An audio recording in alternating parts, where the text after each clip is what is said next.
Our story unfolds in Rome, in the year of Caesar's death, 44 BCE. It is the Ides of March, and the dictator Gaius Julius Caesar lies bleeding in a hall adjoining the portico of the theatre of Pompey. The republic he had dominated convulses in shock. In his will, Caesar named his great-nephew Gaius Octavius, an 18-year-old who was studying in Apollonia across the Adriatic. The boy will cross stormy seas to claim his inheritance. No one yet suspects what he will become. The theatre of Pompey stands in the morning light of the Ides of March, its marble columns casting long shadows across the portico where senators gather for their meeting. You are standing near the entrance, close enough to smell the dust that rises from the paved ground as the men pass in their white togas, their voices low with the gravity of the day's business. The air carries the faint scent of blood from the morning sacrifices, mingling with the dry perfume of the laurel wreaths some still wear. Gaius Julius Caesar moves through the crowd, his figure slightly stooped now, though his voice remains commanding as he greets each senator by name. Around you, the merchants have begun to open their stalls along the edges of the square, and the ordinary commerce of Rome continues unaware that the world is about to fracture. The light shifts as clouds pass across the sun, and you feel the cold air move across your face. The portico's great columns rise 40 feet above, their Corinthian capitals catching the pale March light. Somewhere beyond the theatre walls, you can hear the distant lowing of cattle from the Forum Boarium, where the morning market already bustles with the exchange of grain and livestock. The stone beneath your sandals is worn smooth by decades of senatorial footsteps, polished to a soft gleam that reflects the sky in patches. Caesar pauses to speak with Tilius Cimber, whose hands gesture with urgent persuasion, and the dictator's toga is heavy with the purple of his office, the fabric stiff with embroidery that catches what light filters through the colonnade. Then the daggers flash from beneath the cloaks, and the portico becomes a chaos of shouting men and spreading blood. You see Caesar pull his toga across his face as the blades find their mark, the white wool turning crimson in the dust where he falls at the foot of Pompey's statue. The smell of blood and dust rises thick now, metallic and choking, as the senators scatter in panic, and the assassins stand panting over the body. Marcus Junius Brutus looks down at what he has done, his face pale as the marble he stands upon, while the cries begin to echo through the streets that the tyrant is dead. The Republic, they believe, has been saved. The news travels across the sea with the speed that messengers can manage, carried by ship and horse through the spring storms that sweep the Adriatic.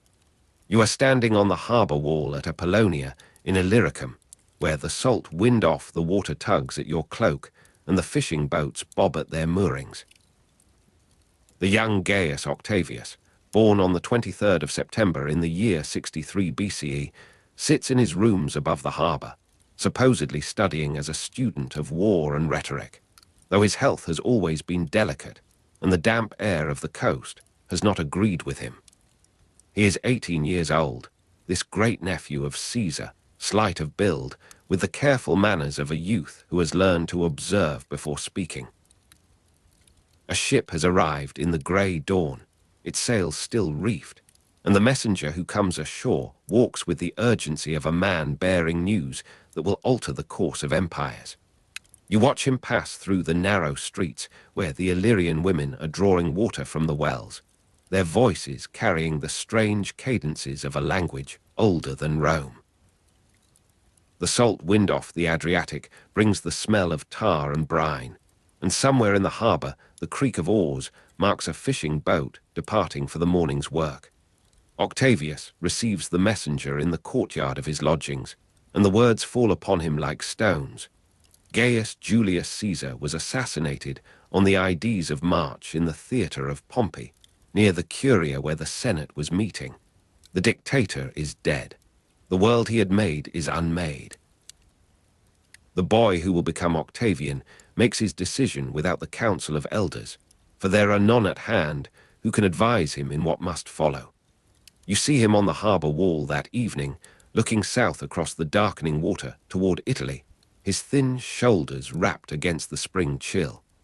The ships are being prepared in haste, their crews roused from the taverns where they had expected to spend another idle night. The salt wind off the Adriatic has strengthened, and the first stars appear in the clearing sky as the young heir considers what Caesar's will has made of him. His great-uncle named him principal heir, adopted him into the Julian line, and gave him a name evoking divinity and conquest. He will become Gaius Julius Caesar Octavianus upon his formal acceptance of this adoption, though the world will soon shorten the name to Octavian, and later still to Augustus, though that title lies years ahead in a future none can yet foresee.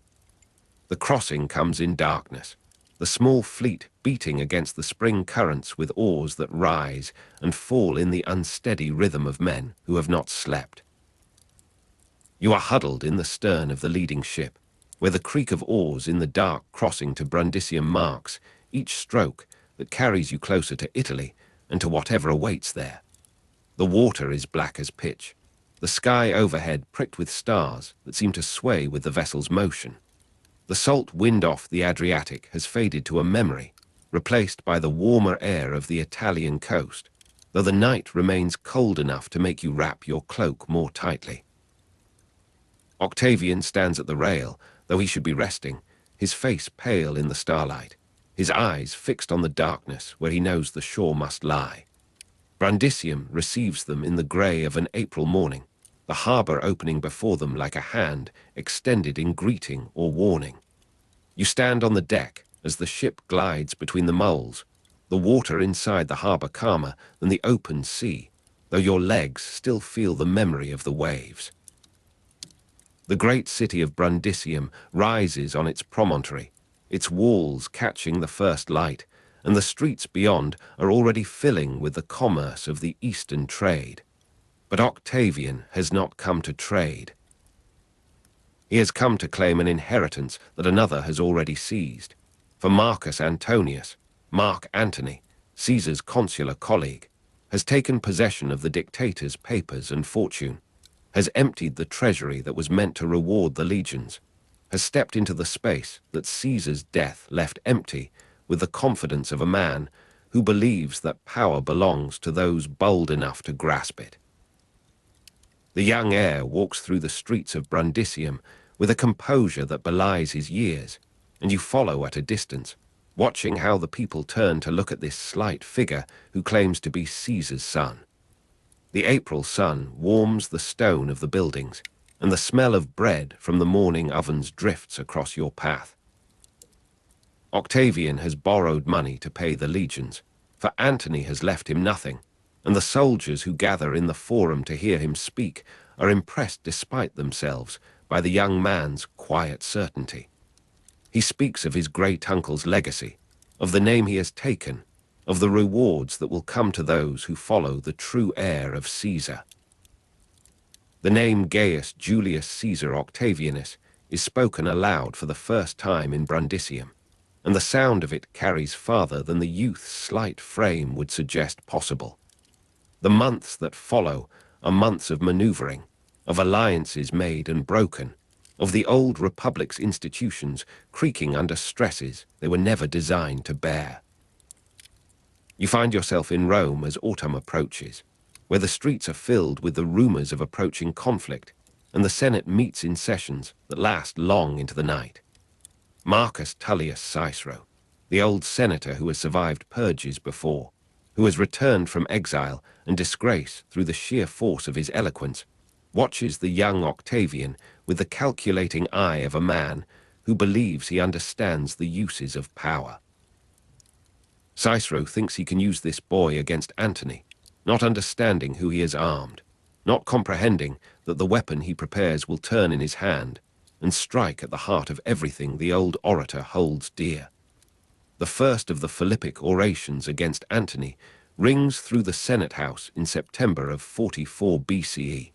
and you are standing in the crowd that gathers outside to hear fragments carried on the autumn air. Cicero's voice, trained over decades of public speaking, carries even through the marble walls, and the crowd murmurs with appreciation at the familiar cadences of his invective. The old senator names Antony a tyrant in waiting, a second Caesar without Caesar's genius, a man whose appetites will devour the Republic if he is not checked. But Cicero has not understood the game he plays, has not seen that the youth he courts with praise and promises is forging his own path, collecting his own debts, waiting for the moment when the old man's usefulness will expire. The months pass in negotiations that lead nowhere, in armies that march and countermarch across the Italian peninsula, in the slow realization that the Republic of the Elders cannot be restored by speeches alone. You move through the winter streets of Rome, where the fog along the Tiber rises in the mornings to obscure the temples on the hills, where the lowing of cattle in the Forum Boarium at dawn marks the passage of another day in a city that no longer knows its own mind. Octavian moves through this fog like a figure in a dream, patient beyond his years, collecting allies with the methodical care of a man who understands that power is built stone by stone, relationship by relationship, until the structure can stand without the hand that raised it. The second triumvirate forms in November of 43 BCE,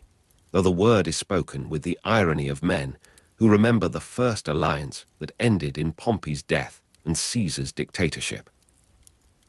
Octavian, Antony, and Lepidus meet on an island in the river near Bononia, and you are standing on the bank, watching the negotiations through the bare branches of November trees.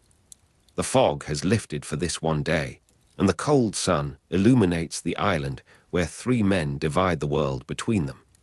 The prescriptions follow with the mechanical efficiency of men who have decided that mercy is a luxury they cannot afford. Some 300 senators and 2,000 equites find their names upon the lists, and the soldiers move through the city with the cold purpose of debt collectors, dragging the condemned from their beds, from their dinners, from the very curule chairs of their offices. Cicero flees his villa at Tusculum as the names are read, the old orator who faced Catiline and Clodius now running through his own gardens with the desperation of any man who discovers that eloquence provides no shield against swords. You are not there to see it, but you hear the account from those who were, how the soldiers found him in his litter on the road to the coast, how he offered his neck to the blade with a courage that even his enemies acknowledged. They killed him on the 7th of December in the year 43 BCE, and according to some accounts, the hands that had written the Philippics and the head that had conceived them were displayed upon the rostra in the forum where he had so often spoken. The fog along the Tiber seemed thicker that morning, as though the river itself mourned the passing of the Republic's last great voice. The triumvirs turn their attention eastward, where Brutus and Cassius have gathered the remnants of the Republican cause into armies that threaten to undo what Caesar began. You find yourself on the road to Philippi as the year 42 BCE advances toward autumn, the dust rising from the feet of legions that have marched from Italy across the length of the Balkan Peninsula. The autumn rain on the marshes of Philippi falls steadily, turning the ground to mire that sucks at the sandals of the soldiers and the hooves of the horses. The distant sound of trumpets before battle carries through the grey air, and the two armies face each other across the marshy ground, the Republicans on the heights, the Caesarians below, waiting for the moment when the killing will begin. The battle comes in two parts, on 2 days, and you are close enough to hear the clash of metal, the screams of the dying, the commands shouted in voices already hoarse with effort. The Republican army breaks on the second day, the line crumbling like wet plaster, and the commanders who had killed Caesar for the Republic's sake find that the Republic will not save them. Brutus falls upon his sword beside a stream that runs through the battlefield, the same blade that had struck the first blow against the dictator, and Cassius dies by his own hand before the certainty of defeat.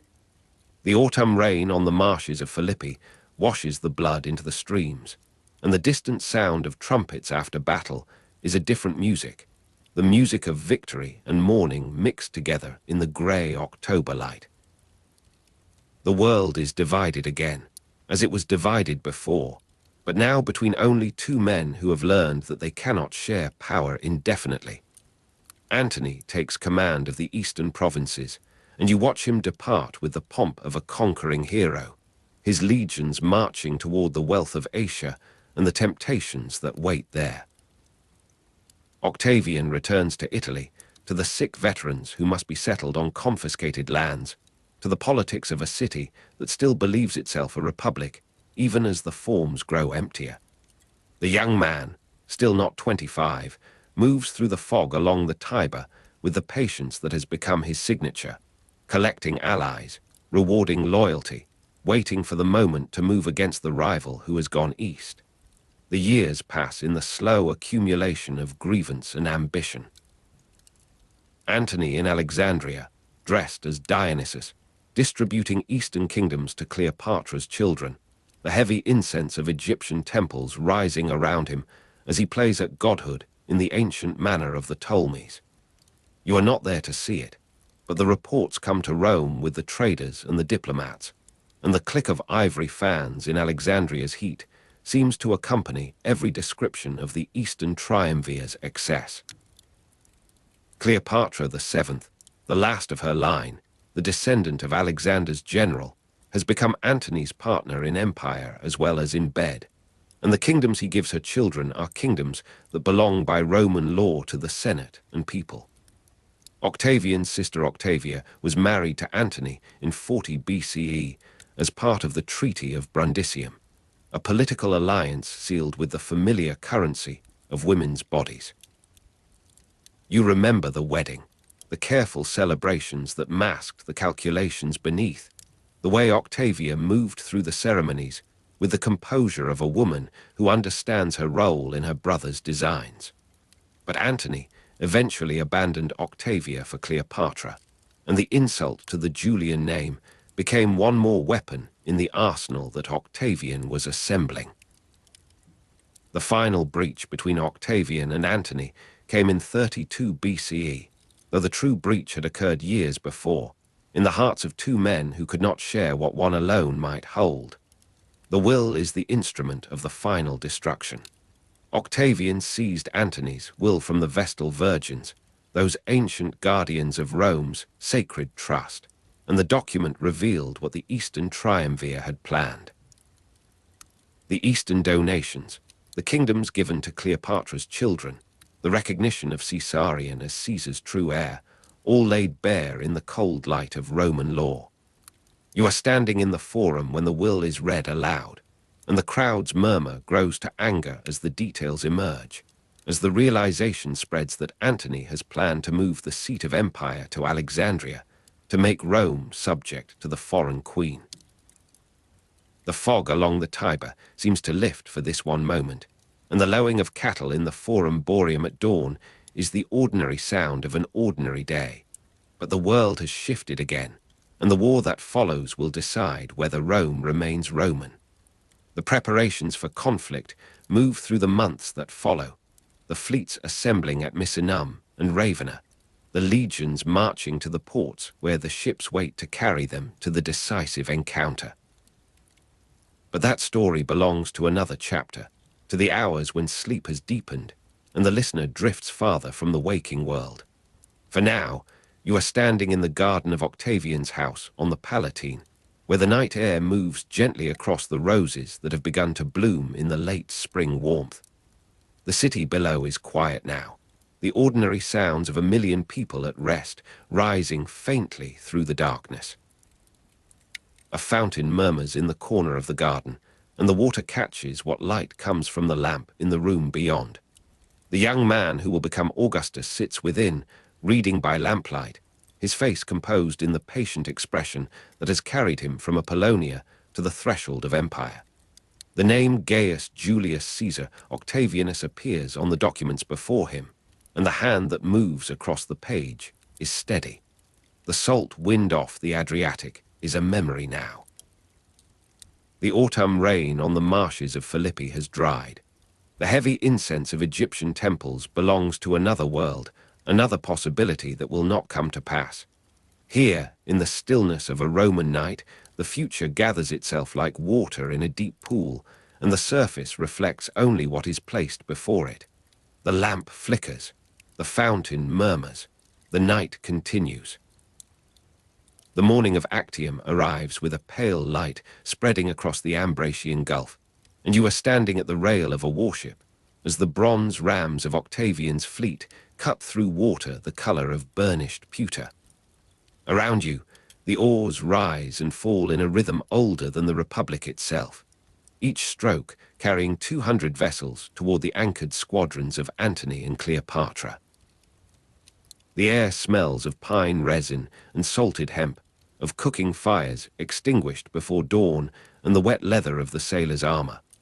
You feel the deck shift beneath your feet as the prow lifts to meet a gentle swell, and somewhere ahead, a trumpet sounds 3 clear notes that carry across the stillness of the gulf like questions asked into a vast and waiting room.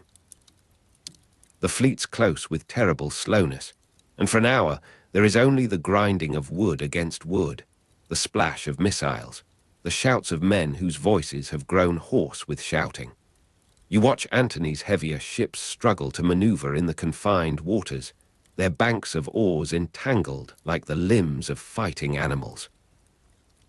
Then, without warning, Cleopatra's squadron of 60 vessels breaks from the line and turns toward the open sea, their purple sails catching a favorable wind that has appeared as suddenly as a thought. Antony follows in a single ship, and the battle dissolves into pursuit that will last until evening, when the abandoned fleet surrenders and the Gulf fills with the wreckage of an Eastern empire. The salt wind off the Adriatic persists in the weave of your cloak as you stand on the deck of Octavian's ship 2 weeks later, sailing south along the coast of the Peloponnese. The autumn sun warms your shoulders, and the water below shifts from deep blue to turquoise as the vessel passes above sandy shallows where fishermen mend their nets in small boats. Octavian does not speak of Antony's flight, nor of Cleopatra's waiting fleet at Alexandria. He studies maps instead, and dispatches couriers to Rome with news of victory that will arrive before the grape harvest is complete. The young commander, not yet 32 years of age, has the face of a man who has learned to wait for certainty before he permits himself to feel anything at all. The slow voyage up the Nile carries you through landscapes that seem to belong to dream rather than waking. Date palms line the riverbanks in orderly rows, their shadows falling across water the color of pale jade, and beyond them, the desert rises in cliffs of ochre and rose that shimmer in the afternoon heat. Herons stand motionless in the shallows, and the sails of grain barges belly outward in the steady north wind that has brought travelers to Egypt since before the pharaohs raised their first stones. You pass temples where columns still bear the painted likenesses of gods with animal heads, and the sound of chanting carries across the water at evening, a low murmur that seems to rise from the river itself rather than from any particular shore.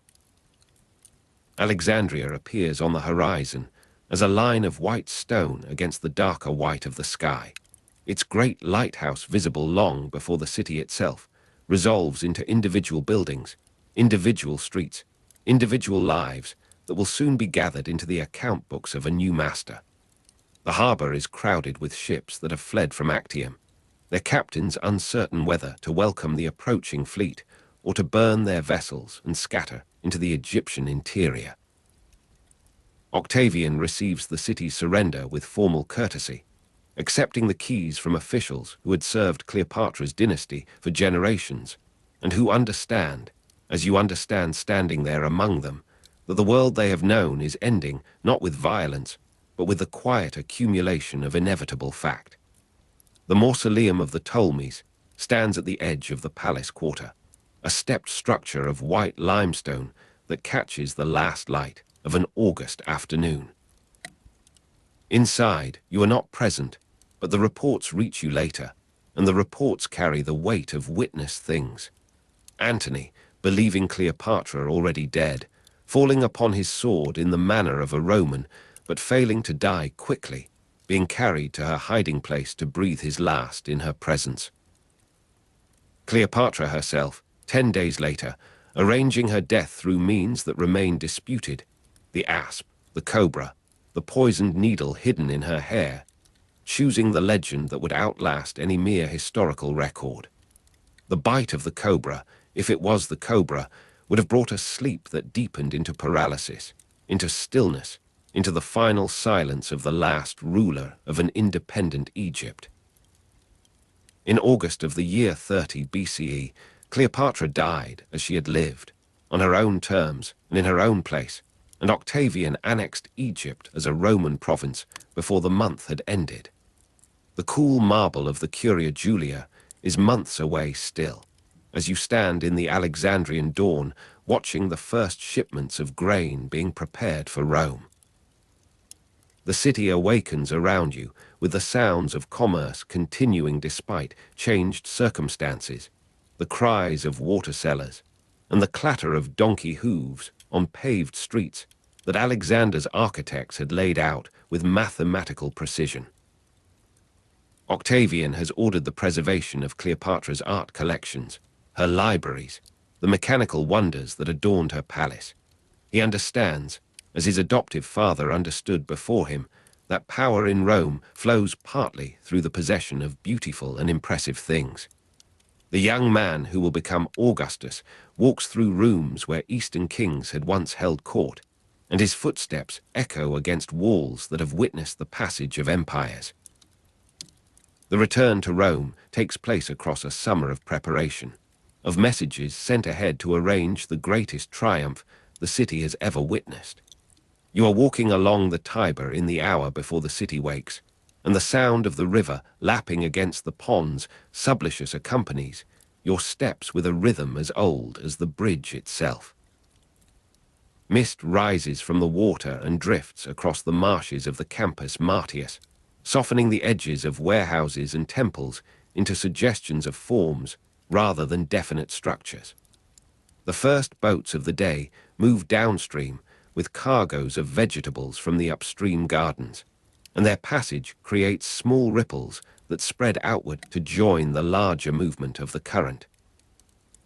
A heron lifts from the reeds and beats its way upstream, its wings pale against the dark water, and somewhere beyond the mist, the city of Rome begins its daily awakening, without yet knowing that its future has already been decided on distant shores.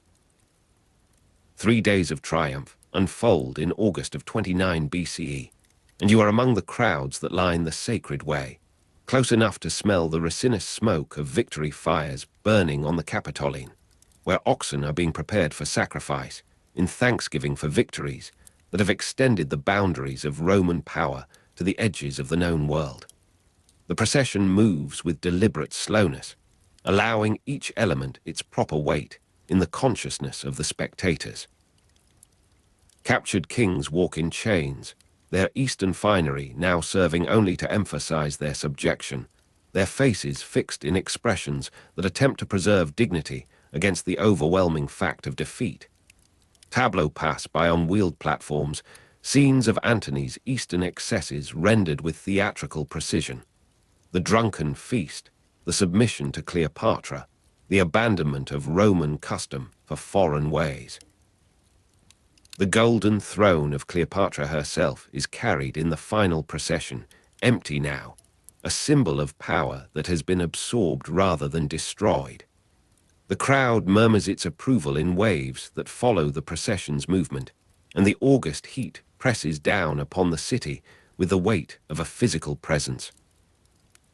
You feel it through the linen of your tunic, in the dryness of your throat, in the slight dizziness that comes from standing too long in one position while the world moves past in its ceremonial grandeur. Octavian rides in a chariot drawn by 4 white horses, his face painted with cinnabar in the ancient manner, holding a laurel branch that has been freshly cut from the grove of Apollo.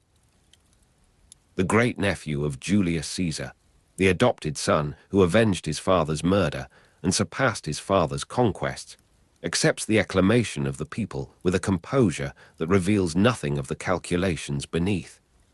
The triumph is not merely celebration. It is argument, persuasion, the transformation of military success into political legitimacy through the ancient grammar of Roman ritual. The years between triumph and settlement pass in the accumulation of small decisions that prepare the ground for larger ones. In 28 BCE, Octavian and his friend Agrippa conduct a census of the Roman citizen body, counting heads and property across an empire that now stretches from the Atlantic to the Euphrates. You are standing in a dusty forum in one of the Italian towns, watching citizens queue to declare their holdings to clerks who record the information on wax tablets that will later be transferred to more permanent documents. The sun warms the stone pavement where you wait your turn, and the voices of the crowd blend into a continuous murmur, punctuated by the occasional cry of an official maintaining order. The census is republican tradition, the proper function of a censor in a functioning republic, and its performance by Octavian and Agrippa demonstrates their commitment to forms that the civil wars had threatened to render obsolete. The night before the settlement finds you not in any particular place, but in the atmosphere of a city holding its breath. Augustus, as we must learn to call him, though the name has not yet been spoken aloud, sits alone in a house on the Palatine hill, calculating what to claim and what to refuse. The lamp burns with a steady flame that has been trimmed to conserve oil, and the documents spread before him record the provinces, the armies, the accumulated powers that have made him master of the Roman world without ever quite naming him so. He understands that the appearance of choice must be preserved, that the Senate must seem to give freely what he has already determined to accept. The fountain murmurs in the garden beyond the wall, and the night continues in its measured passage toward a morning that will alter the course of history without seeming to alter anything at all.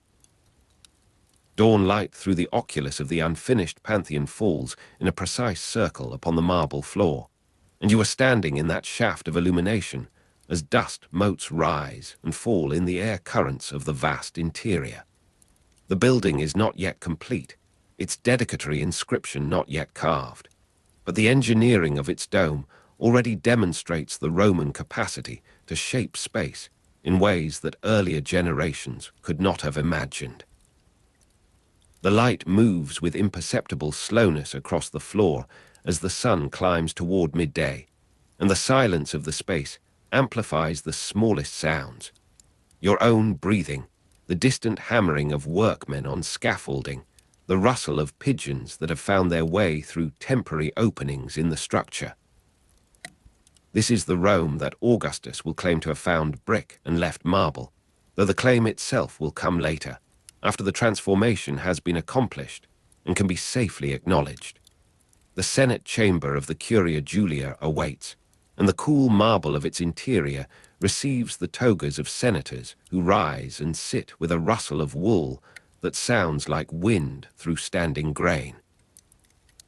You are among them, though your voice is not among those that will speak today, and the texture of the bench beneath you is polished by generations of similar gatherings. The day is 13 January 27 BCE, and the winter light, entering through high windows, falls upon faces that have learned to read power in the arrangement of empty spaces, in the timing of entrances, in the choice of which republican forms to observe and which to allow to lapse through studied inattention. Octavian enters with the gravity of a man performing a role he has rehearsed across many private hours, and the senators rise as one body in a gesture that acknowledges his precedence without requiring the explicit statement of why such precedence has become necessary. He speaks of the res publica restituta, the restored republic, and his voice carries the weight of long consideration given to each phrase. The great-nephew of Julius Caesar, the victor of Actium, the conqueror of Egypt, announces his intention to return the provinces to the Senate and the Roman people, to resume the status of a private citizen among citizens, to relinquish the extraordinary powers that civil necessity had required him to exercise. The words hang in the air of the chamber, and you feel the collective intake of breath around you, the moment of suspended calculation as each senator determines how to respond to an offer that cannot, must not, be accepted at face value. The senators beg him to keep the provinces, as he knew they would, as he had ensured they would through months of private conversation and public preparation. The provinces of Gaul, Spain, Syria, and Egypt contain the bulk of the Roman legions, and their governance requires a military competence that the Senate no longer possesses in sufficient concentration. The argument unfolds with the formality of a dance whose steps have been agreed in advance, and you watch the performance with the understanding that you are witnessing the invention of a new political language, one that will say one thing and mean another with a precision that previous generations could not have achieved. The great-nephew accepts with reluctance that has been as carefully prepared as his initial offer,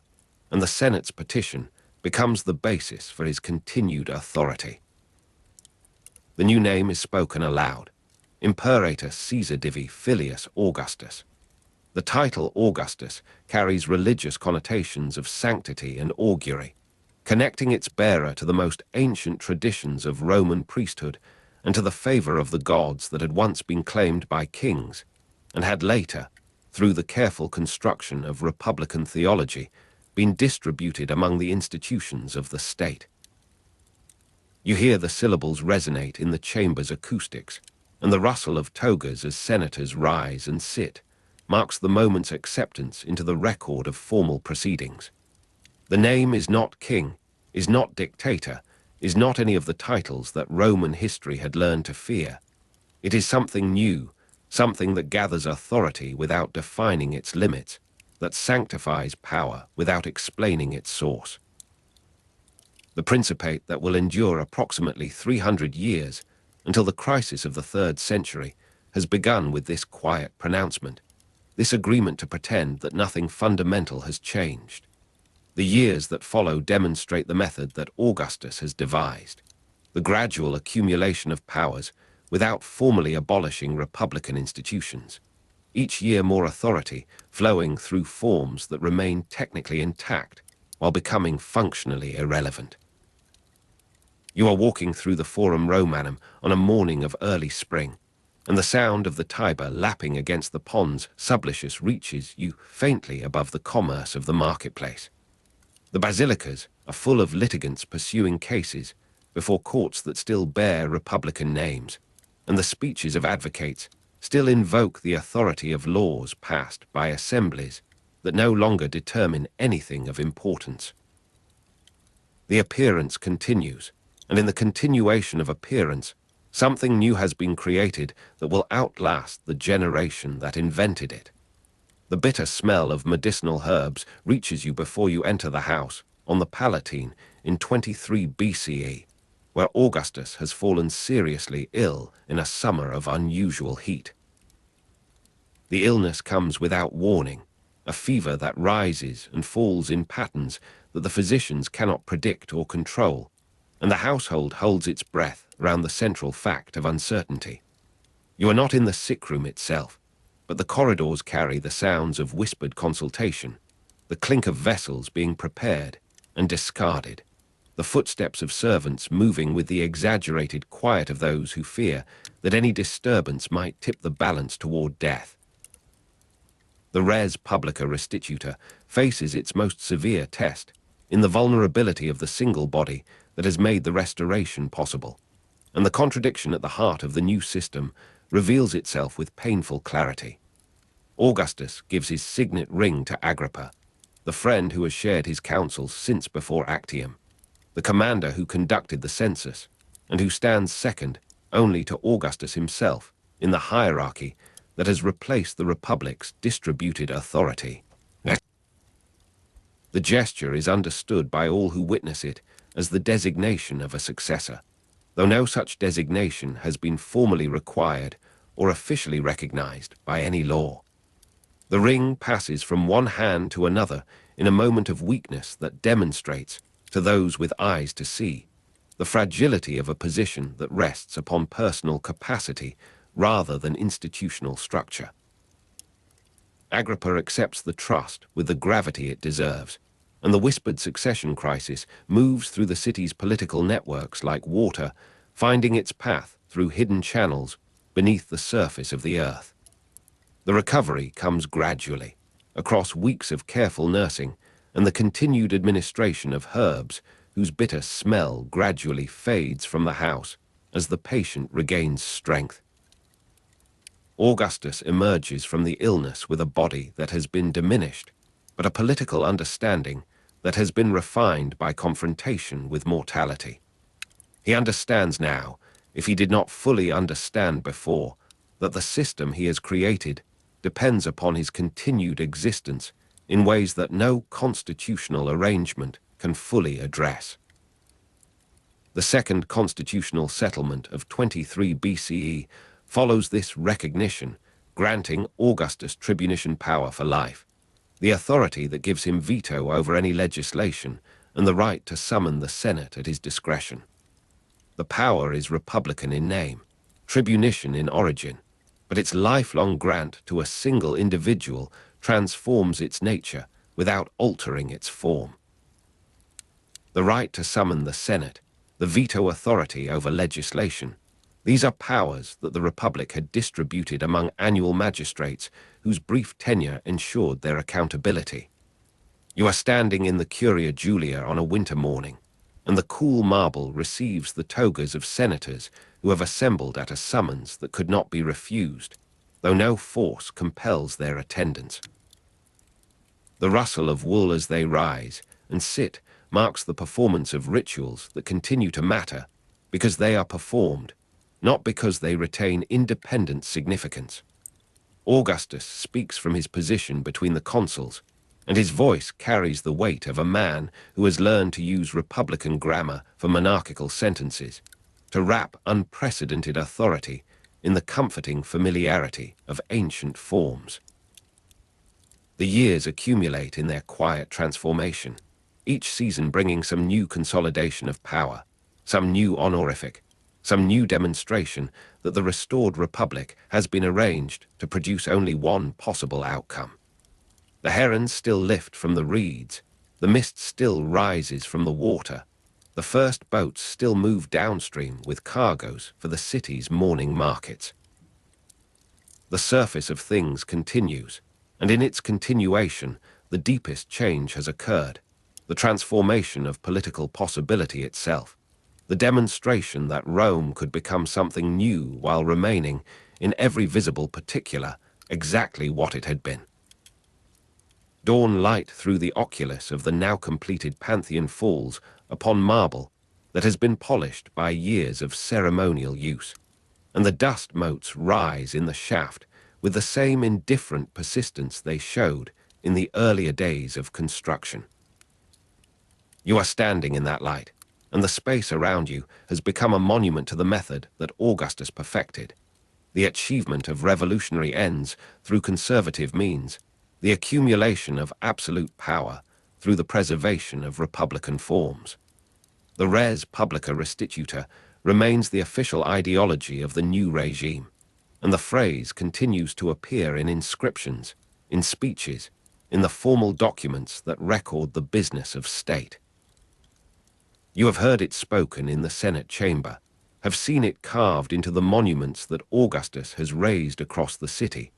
have felt its weight in the silence that follows its utterance when men gather who understand that the restoration exists in the saying rather than in the substance. The great-nephew of Julius Caesar, the victor of Actium on 2 September 31 BCE, the conqueror of Egypt in 30 BCE, the celebrant of Triple Triumph in August 29 BCE, the recipient of a new name on 13 January 27 BCE, has created a form of government that will outlast him by centuries, without ever requiring the explicit acknowledgement of what it truly is. The night settles over the Palatine, and the house where Augustus calculated what to claim and what to refuse now contains a different kind of stillness, the stillness of established power rather than of power in the making. You are not inside, but the garden beyond the wall releases the sound of the fountain that murmurs as it has murmured across the years of transformation,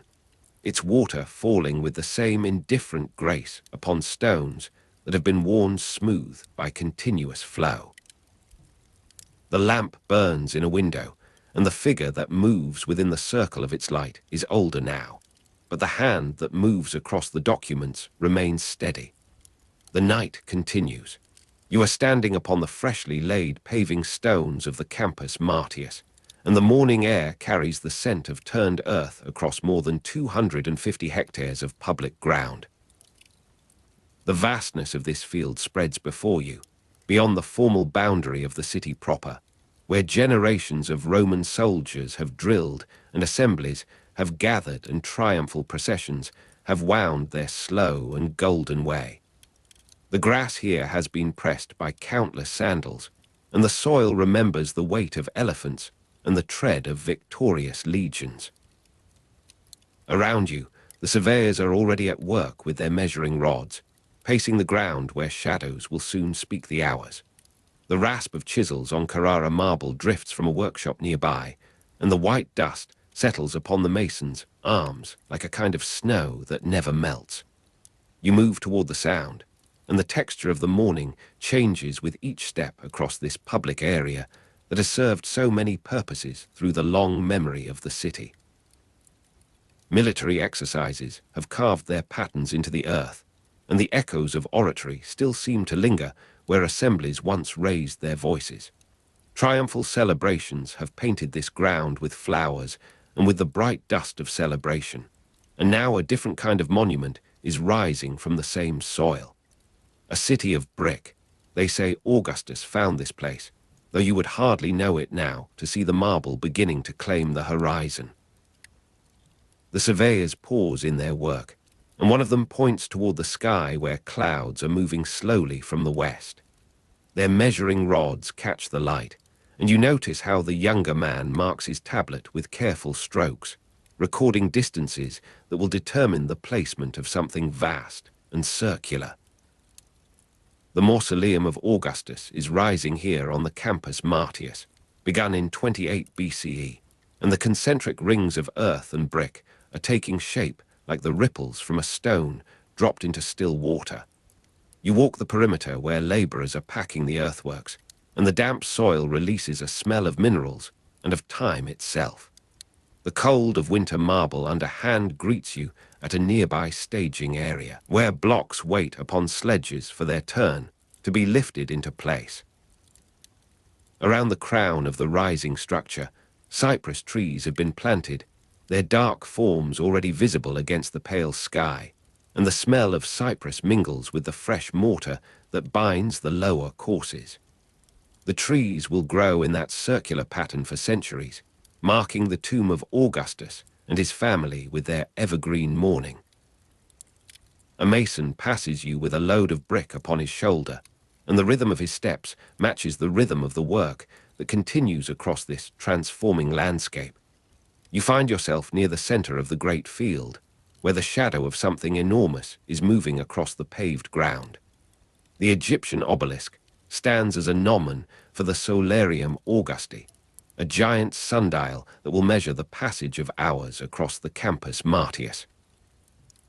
You watch the sharp shadow's edge creep toward a line of bronze markers set flush with the stone. The warmth of afternoon sun on the south-facing temple steps will come later, but now the morning light holds everything in a kind of suspension, the shadow long and precise upon the ground where peace will be measured and recorded. The obelisk was brought from Heliopolis, and its granite surface still carries the hieroglyphs of a different world, a different sky. You trace with your eyes the pointed apex where the sun will strike at the moment of true noon, and the surveyors are watching too, checking their instruments against this celestial clock. The Solarium Augusti will mark more than hours. It will mark the Augustan peace, the pax that holds the empire in its long embrace. The shadow moves, and the surveyors make their notations, and the campus Martius receives all of this with the patience of ground that has seen so many purposes, so many transformations. The smell of fresh mortar leads you toward another construction, where the rebuilt Porticus Octavia stands in its new form, dedicated in 33 BCE by Octavian before he became Augustus. The Porticus was built from the spoils of the Dalmatian War, and you can see the captured weapons worked into the decoration of the colonnade, their bronze dark with the patina of conquest. The columns rise in their measured rows, and the shade beneath them offers a coolness that draws you forward. The texture of the stone is still sharp, the carving fresh, and the dust of its making hangs in the shafts of light that penetrate the roof. You rest your hand upon a column of the Porticus Octavia, and the stone carries the warmth of the morning rather than the cold of deeper hours. Around you, merchants are beginning to arrange their goods in the shaded walkway, though this is not yet the commercial bustle that will come with full day.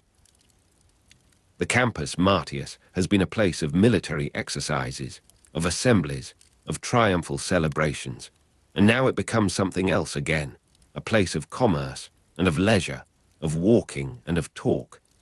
The porticus that Octavian dedicated frames this transition, its columns carrying the weight of Dalmatian spoils transformed into public beauty. The sound of finer work draws you toward a workshop where sculptors are carving the procession of the Ara Passis. The altar of peace was vowed in 13 BCE, and you watch the chisels shape senators in their togas, the folds of marble falling with the gravity of actual cloth. Children are being born from the stone, their small forms clinging to the robes of adults, and animals are taking shape with the patient removal of what is not animal, not yet, not quite. The emperor himself appears in the frieze, veiled for sacrifice, and the sculptors work with particular care upon his features, upon the drapery that conceals and reveals the man who found Rome a city of brick and left it a city of marble. The white dust settles upon everything in this workshop, and the smell of cypress drifts through the open sides, perhaps from the mausoleum of Augustus rising nearby, perhaps from some other source that the morning breeze carries across the campus Martius.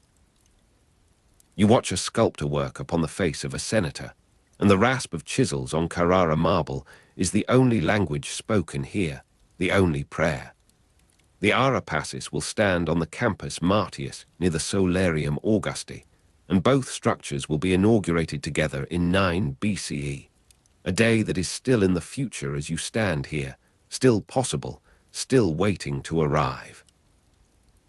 The garlands are wilting on a new altar somewhere in the city, and you catch the edge of that decay, the sweet heaviness of flowers passing from beauty into memory. The Ara Passis, when it is dedicated, will carry garlands carved in stone, perpetual in their offering, and the sculptors are preparing those forms now, the stone flowers emerging from the marble with the patience of something that will outlast all living bloom. You move closer to the work, and the details resolve. The individual leaves, the texture of petals, the binding of the ribbon that holds the offering in place. The dedication approaches in the narrative of this place, though you are living in the time before, in the time of making. The altar garlanded in your imagination, the sundial marking the passage of peace with its shadow that moves according to laws older than Rome, older than Egypt from which the obelisk came. The campus Martius receives all of this building, all of this aspiration, and the ground that held military exercises now holds the instruments of a different order, an order measured in marble and in light. You turn toward the sound of water, the splash of water in Agrippa's baths rising on the campus Martius, the first great public thermae, and the echo of voices under the vaulting reaches you before the building itself comes into view. Agrippa built the original Pantheon on the campus Martius around 25 BCE, and though that temple will be destroyed by fire and rebuilt by Domitian, then Hadrian, And though the present Pantheon will be completed long after this moment under Hadrian, still the ambition is visible here, the scale of public generosity that Agrippa brought to his projects. The steam rises from the baths, and the marble of their construction gleams through the moisture. Agrippa's baths are rising, and the splash of water carries a sound of luxury that is also a sound of civic virtue, the body cleansed and the social body renewed. You enter the vaulted spaces, and the echo of voices under the vaulting multiplies your own footsteps into a kind of accompaniment, a percussion for the water's melody. The steam and marble of this place transform the air into something visible, something that drifts and gathers and disperses according to currents you cannot predict. The Campus Martius, this public area of more than 250 hectares outside the city proper, has become a place of immersion, of submersion in waters that Agrippa's engineers have brought and heated and made to serve the public good. You feel the humidity upon your face, and the sound of water falling, water moving, water being poured from vessel to vessel, composes itself into the music of this transformation. The theatre of Marcellus, begun by Julius Caesar and completed by Augustus in 13 or 11 BCE, rises in another quarter of your perception, and you carry the knowledge of it as you move through the baths, the theatre's arcuate forms echoing in the vaulting above you. The Pantheon that will stand under Hadrian exists only in the precedent being set here, the scale of public building that will make such achievements possible. The water carries heat from fires that slaves tend in chambers beneath your feet, and the engineering of this comfort is as much a monument as any temple, any tomb. You emerge from the Thermae into light that has shifted toward afternoon, and the sharp shadow of the obelisk has moved across the paved ground, no longer at noon, but angled now, longer, speaking a different hour in the language of the Solarium Augusti. The surveyors have completed their morning's work, and other laborers are moving across the field, carrying materials toward the mausoleum of Augustus, where the cypress stands in its dark circle. The smell of fresh mortar greets you again, and the white dust of marble working hangs in the air where a new workshop has been established. The Forum of Augustus rises in another part of the city, and though you cannot see it from here, you carry the knowledge of its construction, the temple of Mars altar that will be dedicated in 2 BCE. The temple fulfilled Augustus's vow before the Battle of Philippi, and the god of vengeance, now guardian of empire, will preside over a new kind of Roman space, a forum that is also a statement of power transformed into law. The cold of winter marble underhand awaits you there, in that future that is also past, that is held in the narrative you are traversing. You walk now toward the construction of the mausoleum, where the concentric rings are higher than when you saw them first, and the cypress planted around the crown has grown, or perhaps more has been planted, the dark forms more numerous against the sky. The circular tomb for Augustus and his family is taking shape as a landscape feature, a thing that will be visible across the Campus Martius, across the more than 250 hectares of this public ground. The laborers are packing earth between the brick walls, and the smell of that earth, of cypress, of the work of ages, rises to meet you. The old man is walking the scaffolding somewhere in this scene, and you find him touching the marble, remembering the brick of his childhood. His hand moves across the polished surface with a kind of reverence that is also recognition, the texture of transformation made palpable to him who has lived through it. You do not approach him, but you observe the gesture, the way the aged fingers read the stone as another might read a document, finding in its smoothness the history of a city reborn. The rasp of chisels on Carrara marble continues somewhere, always, the white dust settling on masons' arms in a workshop that never ceases because the work is too large, too necessary, too bound up with the identity of what Rome will become. You move through this sound, and the smell of fresh mortar, and the sharper scent of cypress, and you understand that Augustus claimed to have found Rome a city of brick, and left it a city of marble, and that the claim is being enacted around you in every moment, in every stroke of the chisel and every load of earth moved by human labor. The Arapacis, vowed in 13 BCE, stands incomplete in its workshop, and the sculptors have reached a passage of animals, the procession requiring its living participants even in stone. You watch the form of a lamb emerge from the block, the wool suggested by the careful stippling of the surface, the texture of life approximated in marble that will outlast any living fleece.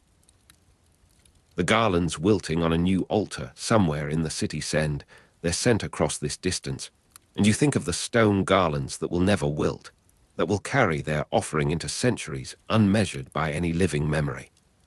The dedication approaches, the year 9 BCE, when the Arapacis and the Solarium Augusti will be inaugurated together, when the altar garlanded will stand near the sundial marking the passage of peace. You are present in the time before this, in the time of anticipation, and the Campus Martius holds this future within its vastness, its more than 250 hectares of public area outside the city proper. The military exercises that once defined this ground have given way to other exercises, other assemblies, other forms of triumph. The splash of water in Agrippa's baths reaches you again, carried on a breeze that moves unpredictably across the open ground, and the echo of voices under the vaulting seems to follow, though you are far from that building now. The steam and marble have their own weather, their own atmosphere, and it drifts across the Campus Martius like the memory of comfort, like the promise of public luxury that Agrippa's building represents. The first great public thermae establish a precedent that will shape Roman cities across the empire, and the original Pantheon that Agrippa built around 25 BCE, though it will be destroyed by fire and rebuilt by Domitian. Then Hadrian, though the present Pantheon will be completed long after under Hadrian, still stands in its first form in this moment, complete or completing, part of this same generosity. You find the old man again, or another like him, touching the marble of a new colonnade, remembering the brick of a childhood spent in a different Rome. His presence repeats across this landscape of transformation, the human witness to the material change that Augustus has claimed as his legacy. The cold of winter marble underhand is what he feels, and the warmth of afternoon sun on the south-facing temple steps is what he moves toward, and his slow passage between these temperatures is the passage of a life, of a generation, of the city itself as it moves from one condition to another. The sharp shadow of the obelisk has moved again, and the hour is later now, the Solarium Augusti marking the afternoon in its giant precision.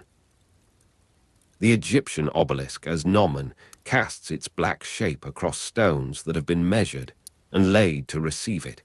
and the Campus Martius is being transformed into an instrument, a machine for telling time and therefore for telling the order that time represents. The public area that held military exercises, assemblies, triumphal celebrations, now holds also this astronomical precision, this alignment with the sun's path that is also an alignment with the peace of Augustus, the pax that makes such measurements possible, that makes the future predictable in its calm progression. You stand at a distance from the mausoleum of Augustus, and the concentric rings are complete in their earthworks, the cypress planted around the crown dark against the sky that is beginning to shift toward evening. The circular tomb for Augustus and his family will hold its first bodies, will receive the ashes of those who have shaped this transformation, and the Campus Martius will have a new center, a new point of orientation for the mourning and the memory of what has been made here. The smell of cypress is stronger as you approach, and the white dust of marble working has settled upon the path, making your footsteps soft, almost silent. The theatre of Marcellus, completed by Augustus in 13 or 11 BCE, stands in its completeness somewhere beyond this field of vision, and you carry the knowledge of its arcades, its scale, its transformation of the theatrical tradition into Roman architectural language. The Forum of Augustus with the Temple of Mars Ultor, dedicated in 2 BCE, the temple that fulfilled Augustus's vow before the Battle of Philippi, the god of vengeance now guardian of empire.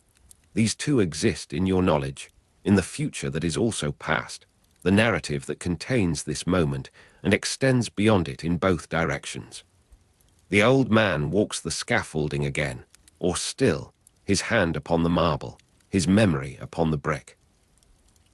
You're close enough now to see the texture of his skin, the way it has been weathered by more than the sun, by the years of witnessing, the years of transformation that have brought him to this place of touching and remembering. The rasp of chisels on Carrara marble is distant now,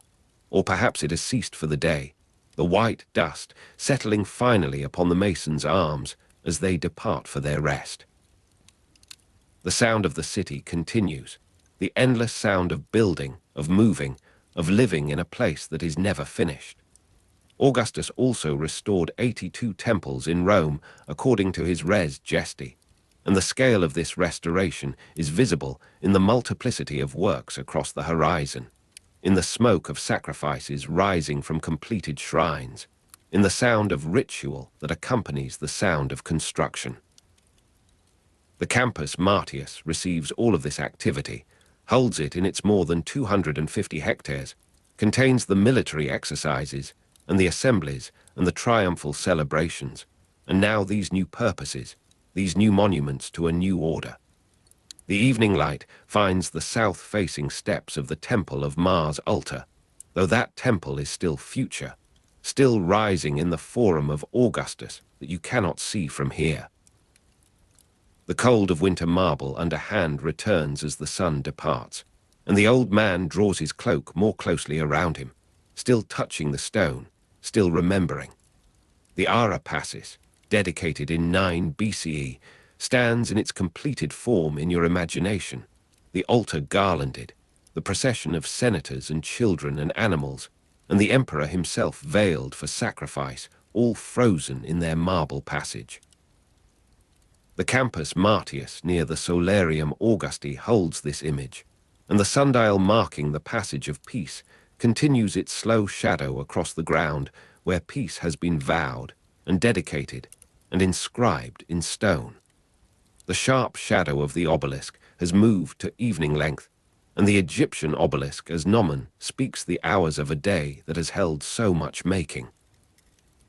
You walk now toward the edge of the Campus Martius, toward the boundary of this public area outside the city proper, and the construction continues behind you, will continue into darkness, into torchlight, into the night that does not stop the work of transformation. The smell of fresh mortar lingers, and the smell of cypress, and the garlands wilting on a new altar somewhere in the city release their final sweetness into the cooling air. The splash of water in Agrippa's baths continues, and the echo of voices under the vaulting carries across the distance, the steam and marble still active in the evening, still serving the public that moves through its heated rooms. The Pantheon that Hadrian will complete exists in a future that will rebuild what Agrippa built around 25 BCE, what Domitian will rebuild after fire, the destroyed and rebuilt, the pattern of Roman making that persists through destruction.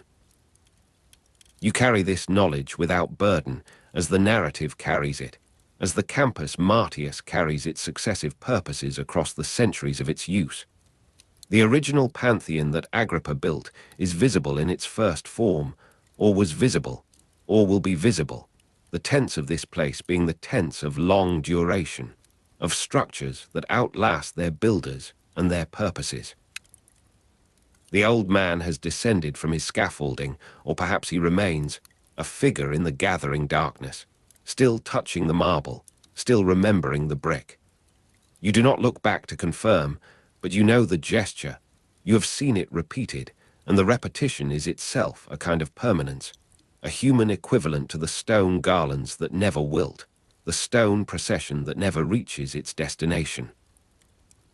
The Campus Martius receives his presence as it receives all presence, with the patience of ground that has held military exercises, assemblies, triumphal celebrations, and will hold more,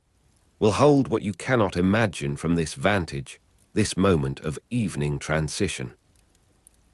The night comes to the campus Martius, and the stars that the Solarium Augusti cannot measure emerge above the Egyptian obelisk, above the mausoleum of Augustus, where the cypress stands in its dark circle, above the workshops where the Arapacis waits for its dedication, above the baths where the splash of water continues its sound, above the Forum of Augustus, where the temple of Mars Ultor will rise to fulfill Augustus's vow before the battle of Philippi, the god of vengeance, now guardian of empire.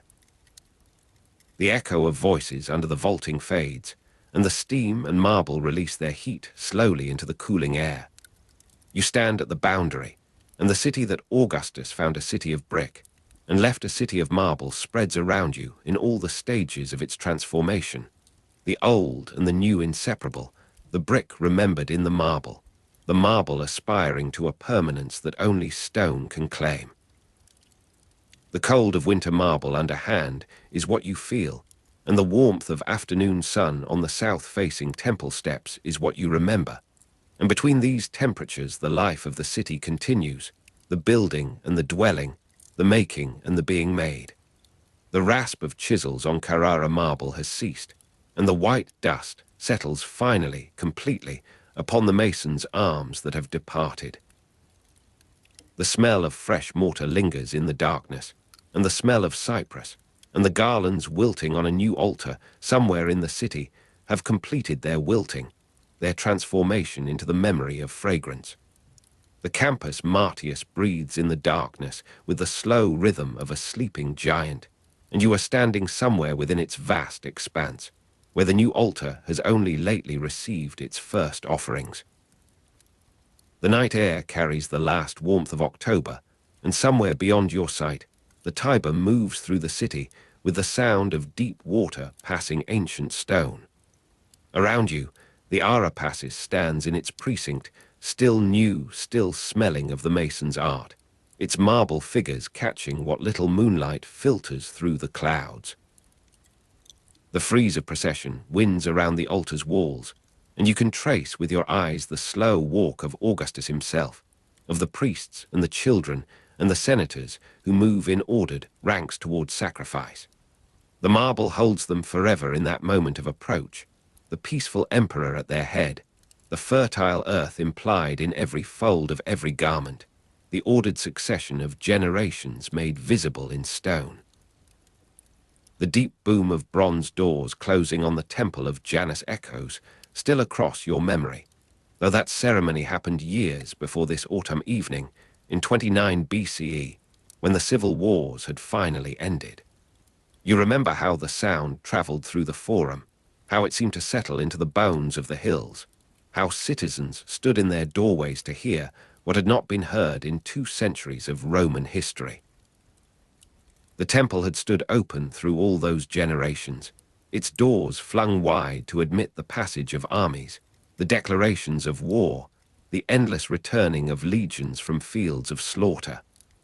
Twice only in all the centuries before had those doors swung shut, and now they closed again, and the silence that followed was itself a kind of music.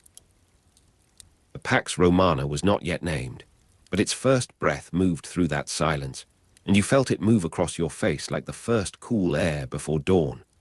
The dry wind of the Euphrates frontier carries dust from a caravan's passage, and now you are standing not in Rome, but somewhere east of Antioch, where the great river makes its slow curve through desert hills. The dust settles around your sandals, and the heat of late afternoon presses against your temples with the weight of a hand. Before you, the road stretches toward the royal city of the Parthians, and you imagine the diplomatic mission that passed this way in 20 BCE, the gifts exchanged, the boundaries drawn without battle, the settlement achieved by Augustus after decades of Roman disaster. Crassus's Parthian campaign had ended disastrously in 53 BCE at Carrhae, his army destroyed, his standards lost, his reputation become a caution for every generation that followed. Antony's Parthian campaign was broken off in 36 BCE. broken by disease and defeat, and the long retreat through hostile country. 33 years, the standards of Carry had remained in foreign hands. 33 years of shame that Augustus resolved not with another march of legions, but with embassy and negotiation. The soft light of a Mediterranean autumn evening falls across a hillside in Gaul, and you are watching the first olive harvest in a decade without levy, without the call to arms that had taken the men of this region to distant frontiers. The baskets fill slowly with dark fruit, and the oil presses wait in their sheds, and the voices of the pickers carry across the terraces with the rhythm of work that knows no hurry. The Parthian wars between Rome and Parthia would continue still, from the late 1st century BCE to the early 3rd century CE. But for now, for this harvest, the distant river and its disputes seem as remote as the moon. The farmer pauses to straighten his back, and you see in his face the particular calm of one who has forgotten the texture of fear, who has lived to middle age without the summons to march, without the news of civil strife that had interrupted every generation before his own. The Pax Romana lasted approximately 200 to 250 years, and this farmer occupies one of its earliest and most golden moments, though he would never name it so. The weight of a silver denarius settles into your palm, and you are standing in a market in Syria, perhaps near the great city of Apamea, where veterans of the Eastern legions have settled with their discharge bonuses and their memories of campaign. The coin is worn at the edges, passed through many hands, and the image it carries shows a woman's face in profile, the goddess Pax with her cornucopia and olive branch, the legend Pax Avsta clear despite the smoothing of circulation. Around you, the merchants unload their cargoes of silk and spices and glass,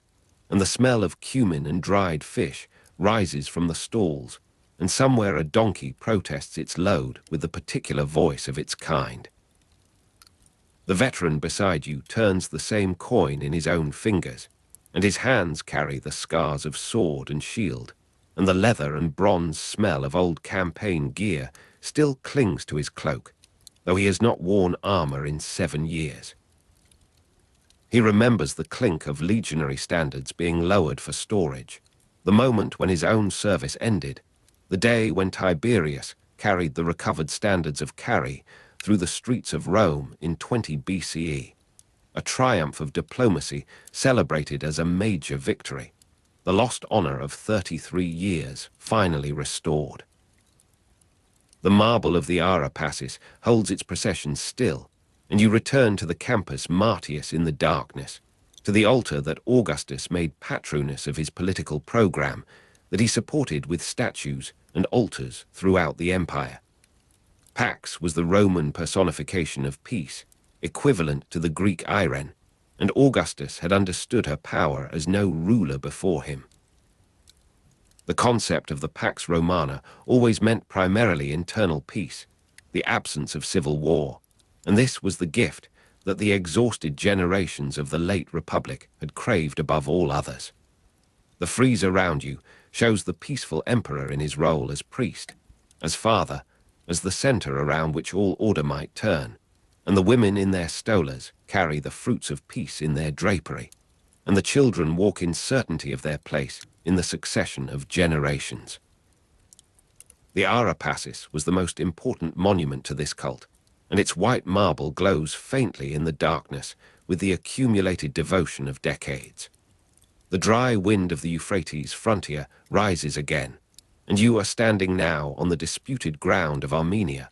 where the status of that mountainous kingdom remained contested between Rome and Parthia through all the years of nominal peace.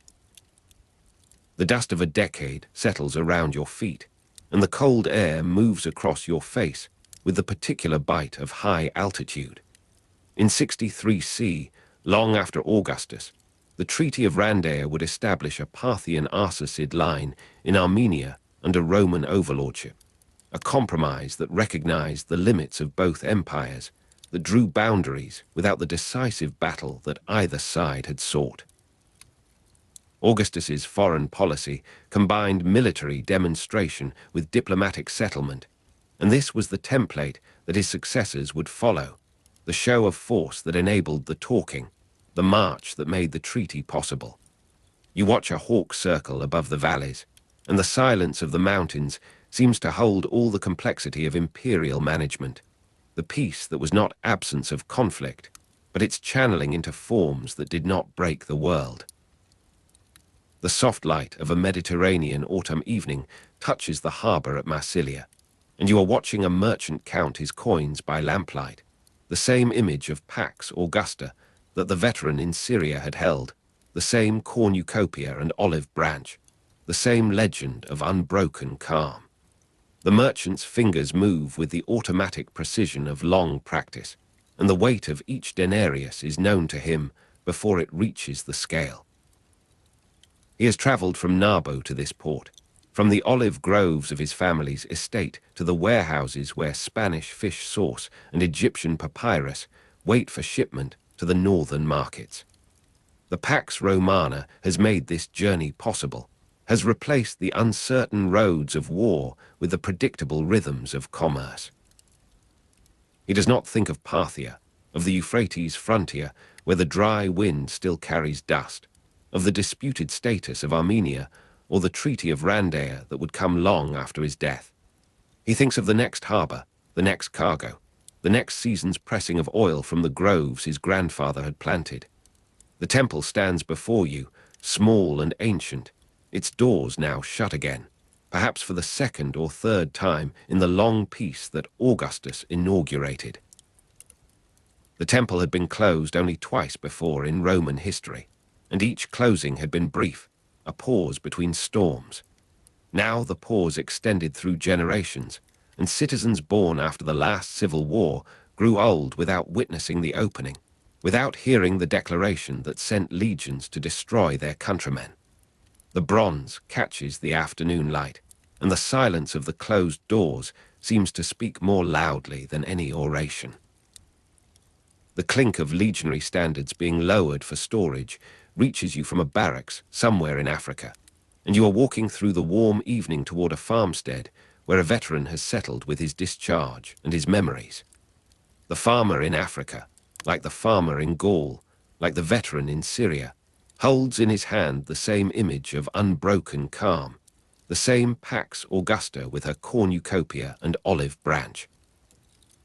The coinage spreads through the provinces with the speed of rumour and the certainty of imperial weight, and each holder touches the same promise. The Pax Romana, a period of relative peace and stability traditionally dated from 27 BCE that lasted roughly 2 centuries. The farmer's wife calls from the doorway, and the smell of porridge reaches you across the yard, and the first stars of the African night emerge in a sky that has not seen the smoke of battle in all the years of this man's life.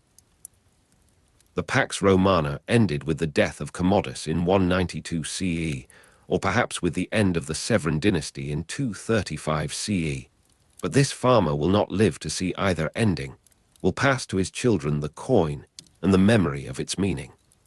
Augustus made Pax Patronus of his political program, and here she remains, in the stone that outlasts the empire, in the image that outlasts the worship. The closing of the temple of Janus in 29 BCE had symbolized the end of war, and this altar symbolizes the positive presence of peace, the fertility and order that war had interrupted. The frieze of senators and priests and children winds around you, and you feel yourself drawn into their slow approach, into the moment before sacrifice when all things stand in perfect balance. The smell of cypress returns to you, though the garlands of the first dedication have long since completed their wilting, their transformation into the memory of fragrance. The dry wind of the Euphrates frontier carries a different dust now, and you are standing in the court of a Parthian king, though this is imagination, for you have never travelled so far, and the diplomatic mission of 20 BCE happened long before your birth. Yet you can see the gifts exchanged, the Roman envoy standing with the dignity of a power that has learned to negotiate, the Parthian monarch receiving with his own pride intact. The return of the standards was celebrated as a major victory in Rome, though no battle had won them, and this was the genius of Augustus's method, to achieve through embassy what Crassus and Antony had failed to win through arms. The standards of Carrhae, lost for 33 years, had become symbols of a new kind of Roman power, one that did not require constant demonstration to maintain its reality. Augustus achieved a diplomatic settlement with Parthia in 20 BCE, recovering the lost standards, and the empire learned that its borders might be secured by means other than the march of legions. The weight of a silver denarius in a palm returns to your attention, and you are in a different market now, perhaps in Ephesus or Corinth or any of the great cities where the coinage of Pax Augusta circulated with the freedom that peace made possible. The worn image of peace goddess and legend has been smoothed by countless transactions, by the buying of bread and wine and cloth, by the payment of taxes and the settlement of debts, by the small exchanges of daily life that accumulate into the texture of an age. The Parthian wars between Rome and Parthia lasted from the late 1st century BCE to the early 3rd century CE, and yet for the holder of this coin, the wars were a distant rumor, a matter of emperors and armies far from the marketplace where life continued in its ordinary abundance. The coin passes from hand to hand, and with it passes the image of unbroken calm, the promise that the approximately 200 to 250 years of peace might continue indefinitely, that the world had found its final form. The Pax Romana that began in 27 BCE with the end of the civil wars has become the natural order of things, the assumption that underlies every plan and every hope. The citizens around you disperse slowly, and their voices carry the particular tone of those who have witnessed something they expected, something they have come to take for granted, the peace that is no longer miraculous but merely normal. The altar that Augustus raised to his patroness, to the goddess he made equivalent to the Greek Irene, holds its procession in eternal stillness, the peaceful emperor forever approaching sacrifice, the fertile earth forever implied in the folds of garments, the ordered succession of generations forever made visible. The first olive harvest in a decade without levy, the first olive harvest in a century of such harvests, has become the 1000th, and the farmer in Gaul is succeeded by his children and his children's children, and the coin with its worn image passes through hands that never know war. The dry wind of the Euphrates frontier blows for the last time across your face, and you are standing on the edge of empire, where the approximately 200 to 250 years of peace have not eliminated the need for vigilance, where the Parthian wars continue in their desultory fashion, where the disputed status of Armenia remains unresolved, until the Treaty of Randair in 63 CE establishes the compromise that Augustus's methods had made conceivable. The dust settles after a caravan's passage, and the silence of the desert seems to hold all the complexity of imperial management, the military demonstration, and the diplomatic settlement combined in the person of the governor who watches from his fortress, in the embassy that travels between courts, in the coin that carries its image of peace even to the edge of war. The Pax Romana was always primarily internal peace, the absence of civil war, and this was the gift that made all other management possible, the foundation upon which the empire built its long stability. The weight of a silver denarius in your own palm brings you finally to rest, and you are standing in the darkness of the Campus Martius, before the Ara Passis that breathes with the slow rhythm of sleeping stone. The marble has grown warm with the day's heat, and the night air moves across your face with the particular gentleness of Roman autumn, and the Tiber flows beyond with the sound of deep water passing ancient stone. The coin in your hand carries the image of Pax Augusta with her cornucopia and olive branch, and the legend of unbroken calm. And you understand at last that this small object, this mass-produced artifact of imperial propaganda, has become the true monument of the age, more widely seen than any altar, more intimately held than any statue.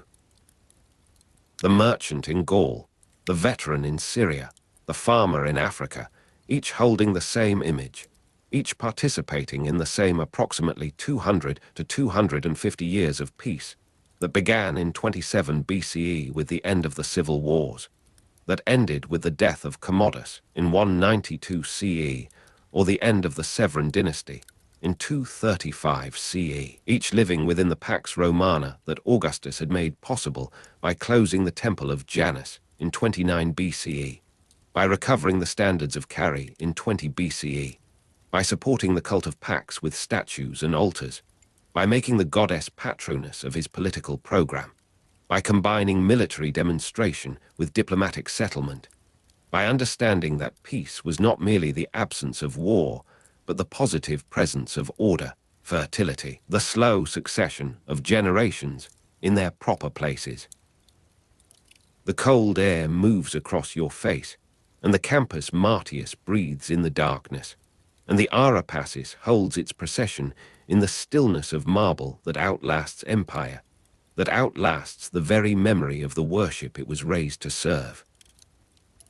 The first olive harvest in a decade without levy has become the 1,000th, and the 1,000th has become legend, and the legend has become the assumption of peace, the natural order that required no explanation and no defense. And laurel drifts across the gravel paths where water channels still keep the air cool, though the channels themselves need clearing, the flow diminished. The garden remembers its former life, the lamplight and the verses, the host who made possible what Rome would remember, and you sense the elegy that this place has become, the poem written in absence.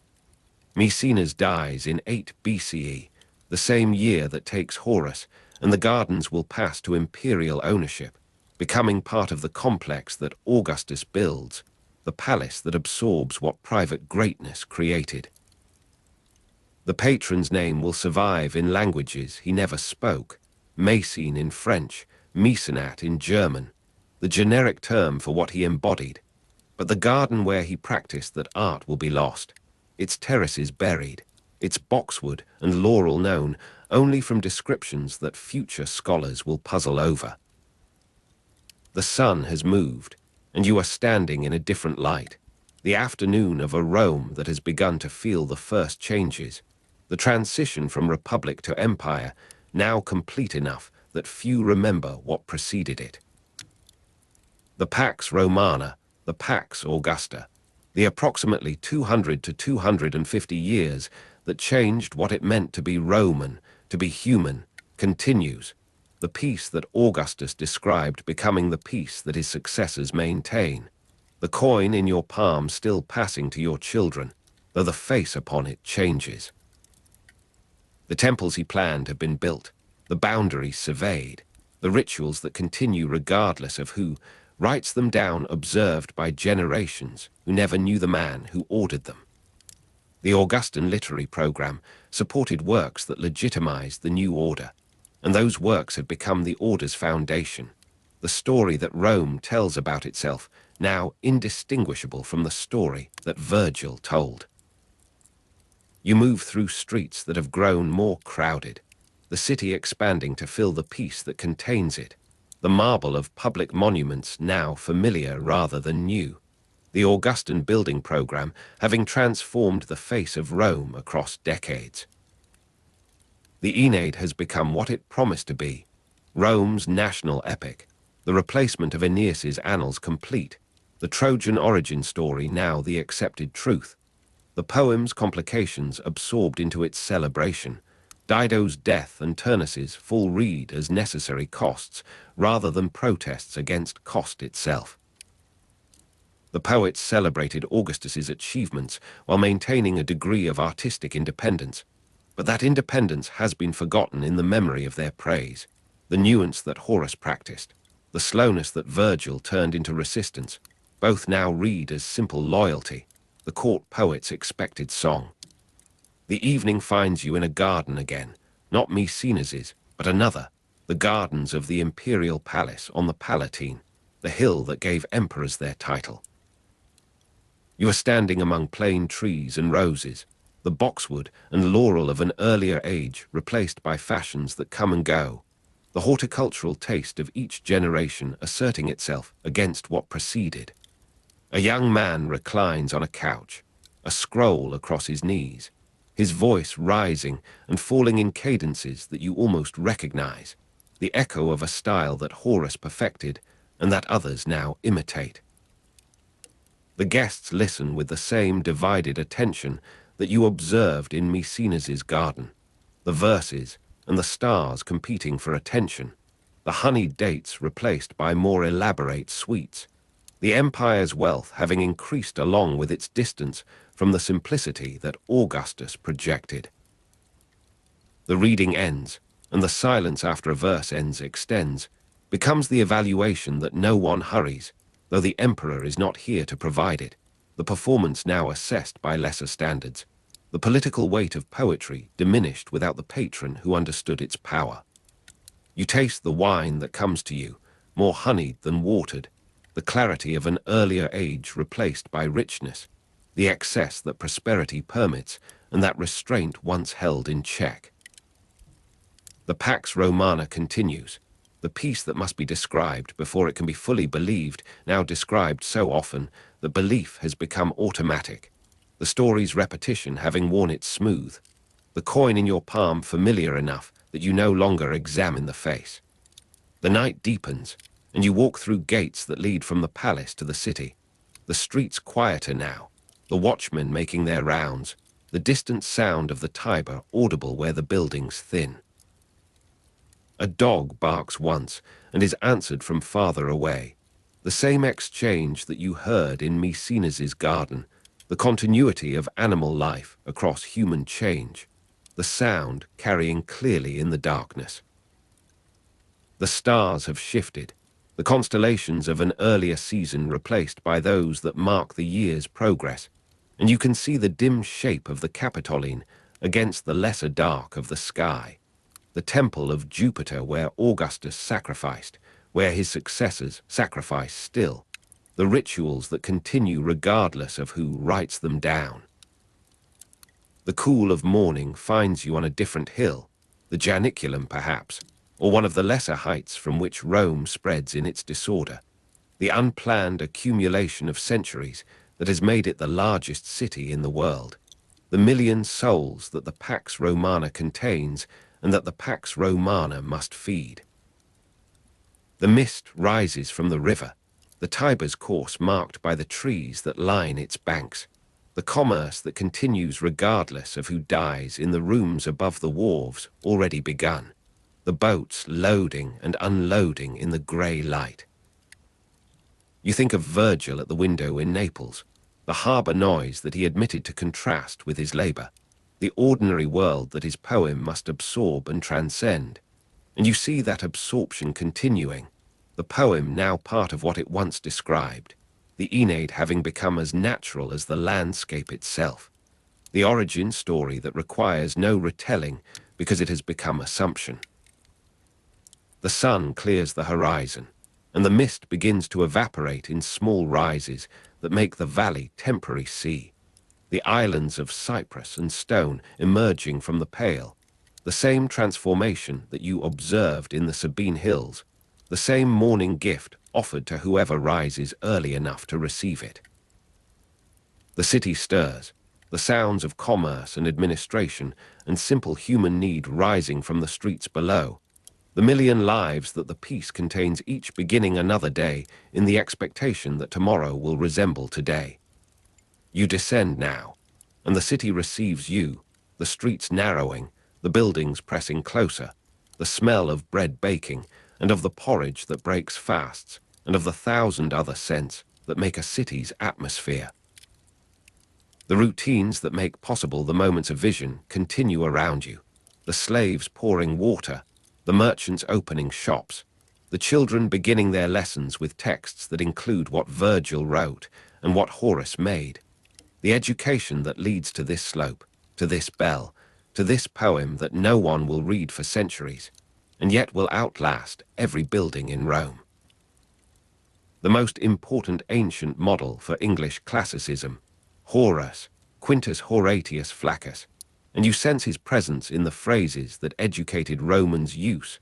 the moderation and pleasure, and the wisdom of accepting what the day offers, the voice that spoke of farm and friendship, and the small satisfactions that sustain a life.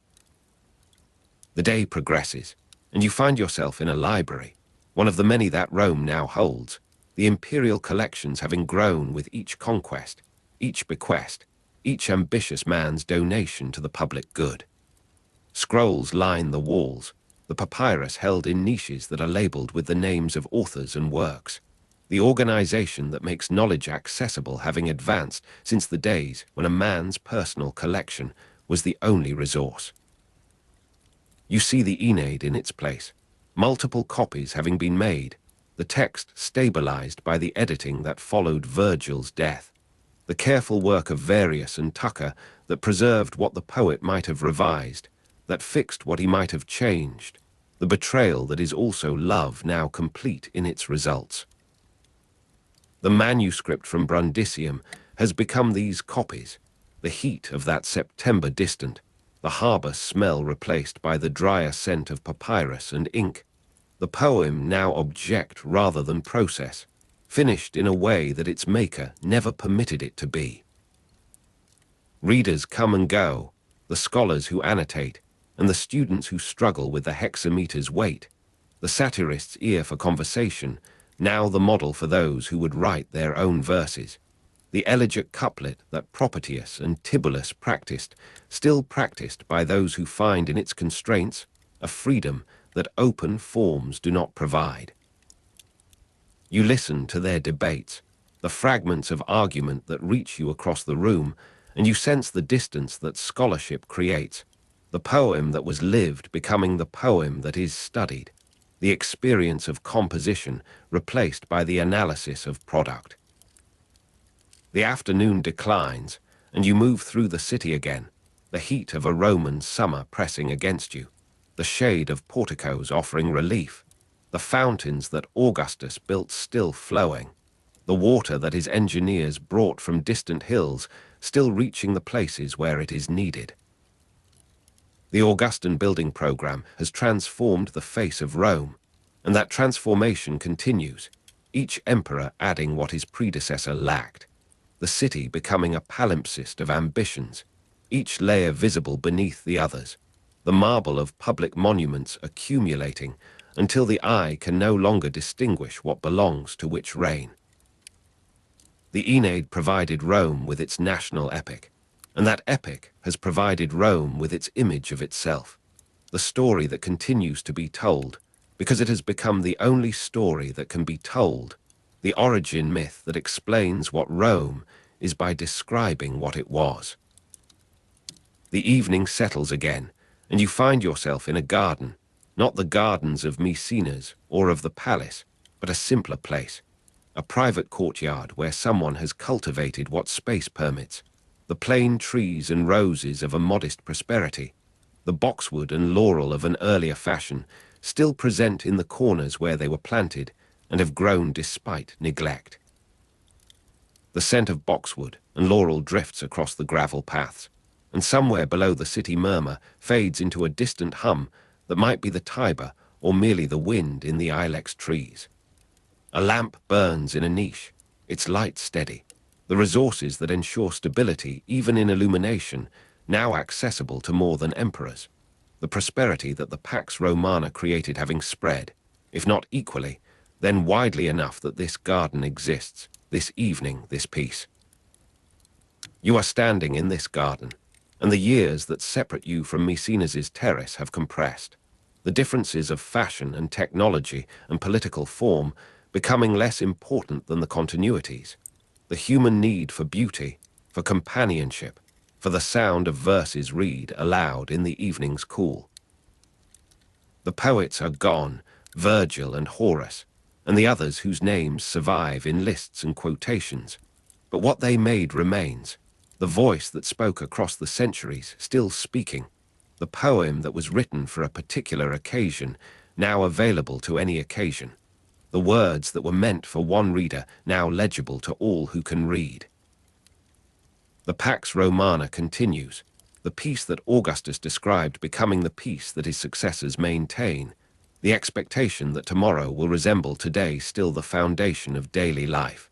the coin in your palm still passing, the story still being told.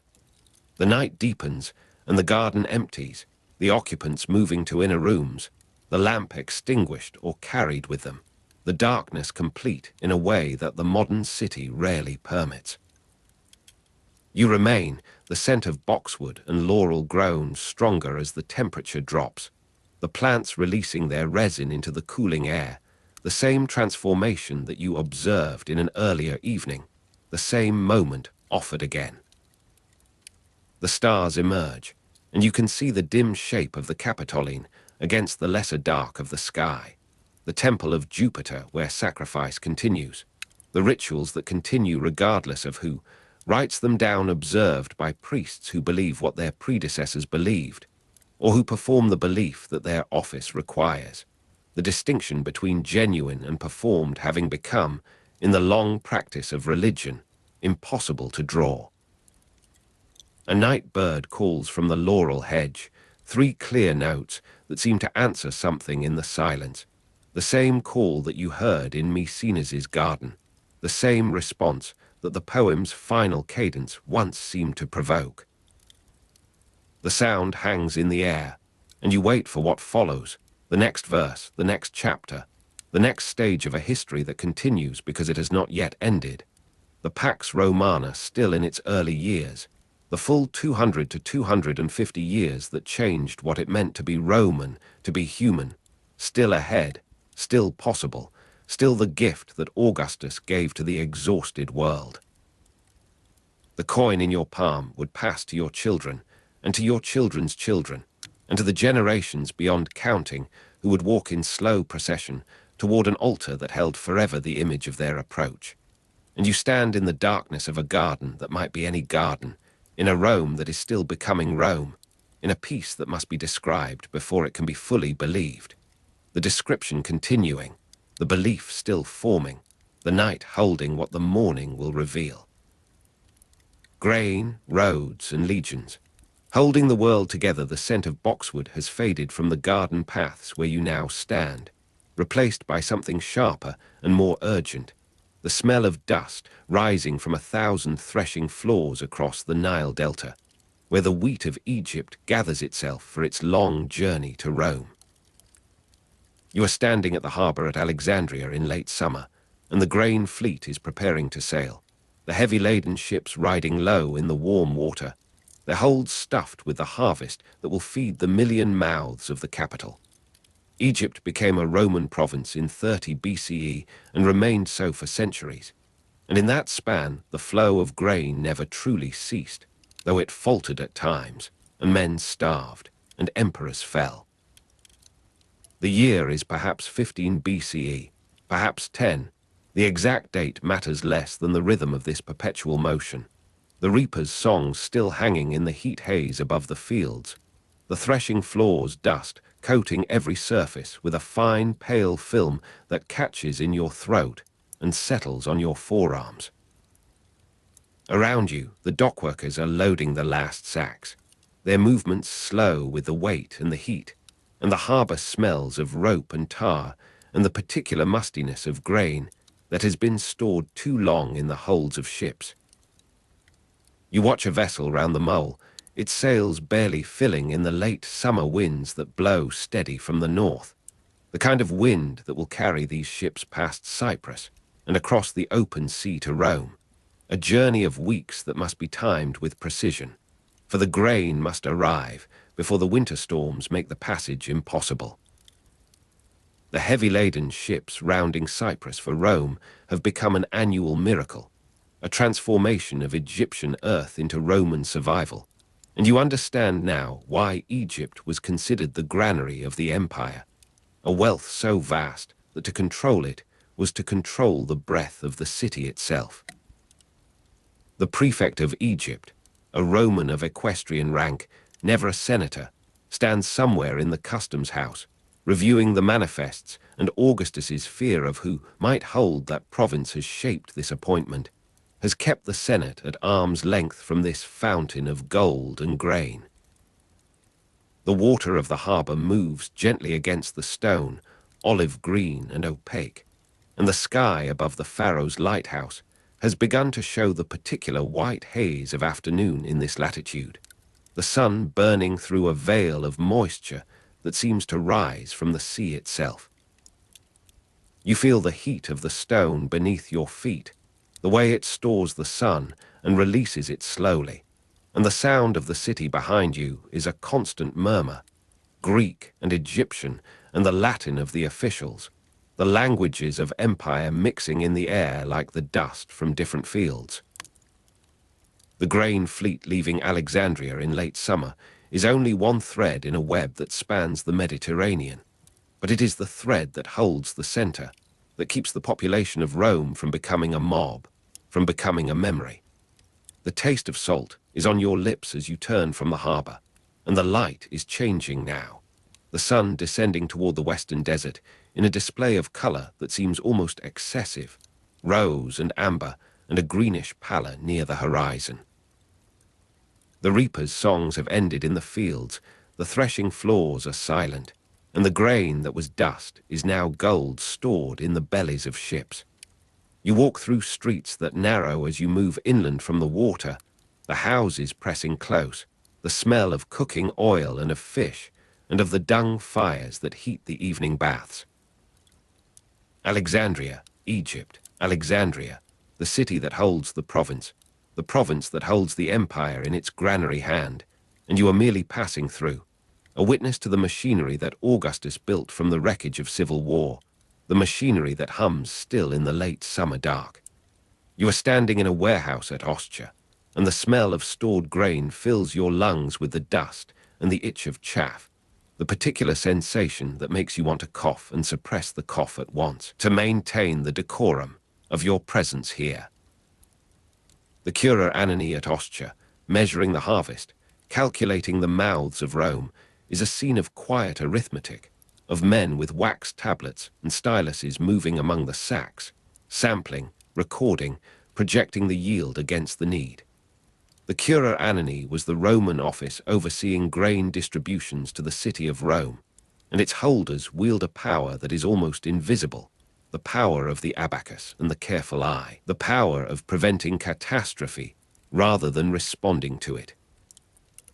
You watch an official dip his hand into an opened sack, let the grains run through his fingers, feel for moisture or mold or the adulteration that dockworkers sometimes attempt, sand or cheaper grain mixed with the pure Egyptian wheat. The warehouse is vast, a cavern of brick and timber that extends farther than the lamplight reaches, and the air is still, the dust motes suspended in the shafts of light that enter through high windows. The Annona Civica referred to the grain dole for Roman citizens, that monthly entitlement that had grown from an occasional emergency measure to a permanent expectation, a political necessity that Augustus regularized, bringing order to what had been chaos, creating a system that could be predicted and planned for rather than extemporized in moments of crisis. You understand that this regularization is also a form of control, a way of binding the population of Rome to the imperial hand that feeds them, and the hand is careful, measured, precise in its generosity. The dust and the itch of chaff settle on your shoulders, your hair, the back of your neck, and you feel the grain's presence on your skin as a kind of inscription, a reminder that you are surrounded by the substance of survival. The light shifts as a door opens somewhere, admitting a draft that stirs the suspended dust into new patterns, and for a moment the warehouse seems alive, breathing, the grain itself a sleeping organism that might wake. The officials continue their work, unhurried, speaking in low voices, and you catch fragments of their conversation, numbers mostly, estimates of ships still at sea, of the time remaining before the autumn equinox closes the sailing season. Augustus regularized the grain supply, and the number of recipients he fixed has become a fact of Roman life, as solid as the walls of this warehouse, as the stones of the Tiber embankment that protect these very buildings from flood. You move toward the doorway, your footsteps muffled by the accumulated chaff on the floor, and the transition from interior to exterior is a shock of cooler air, of the smell of the river and the sound of gulls.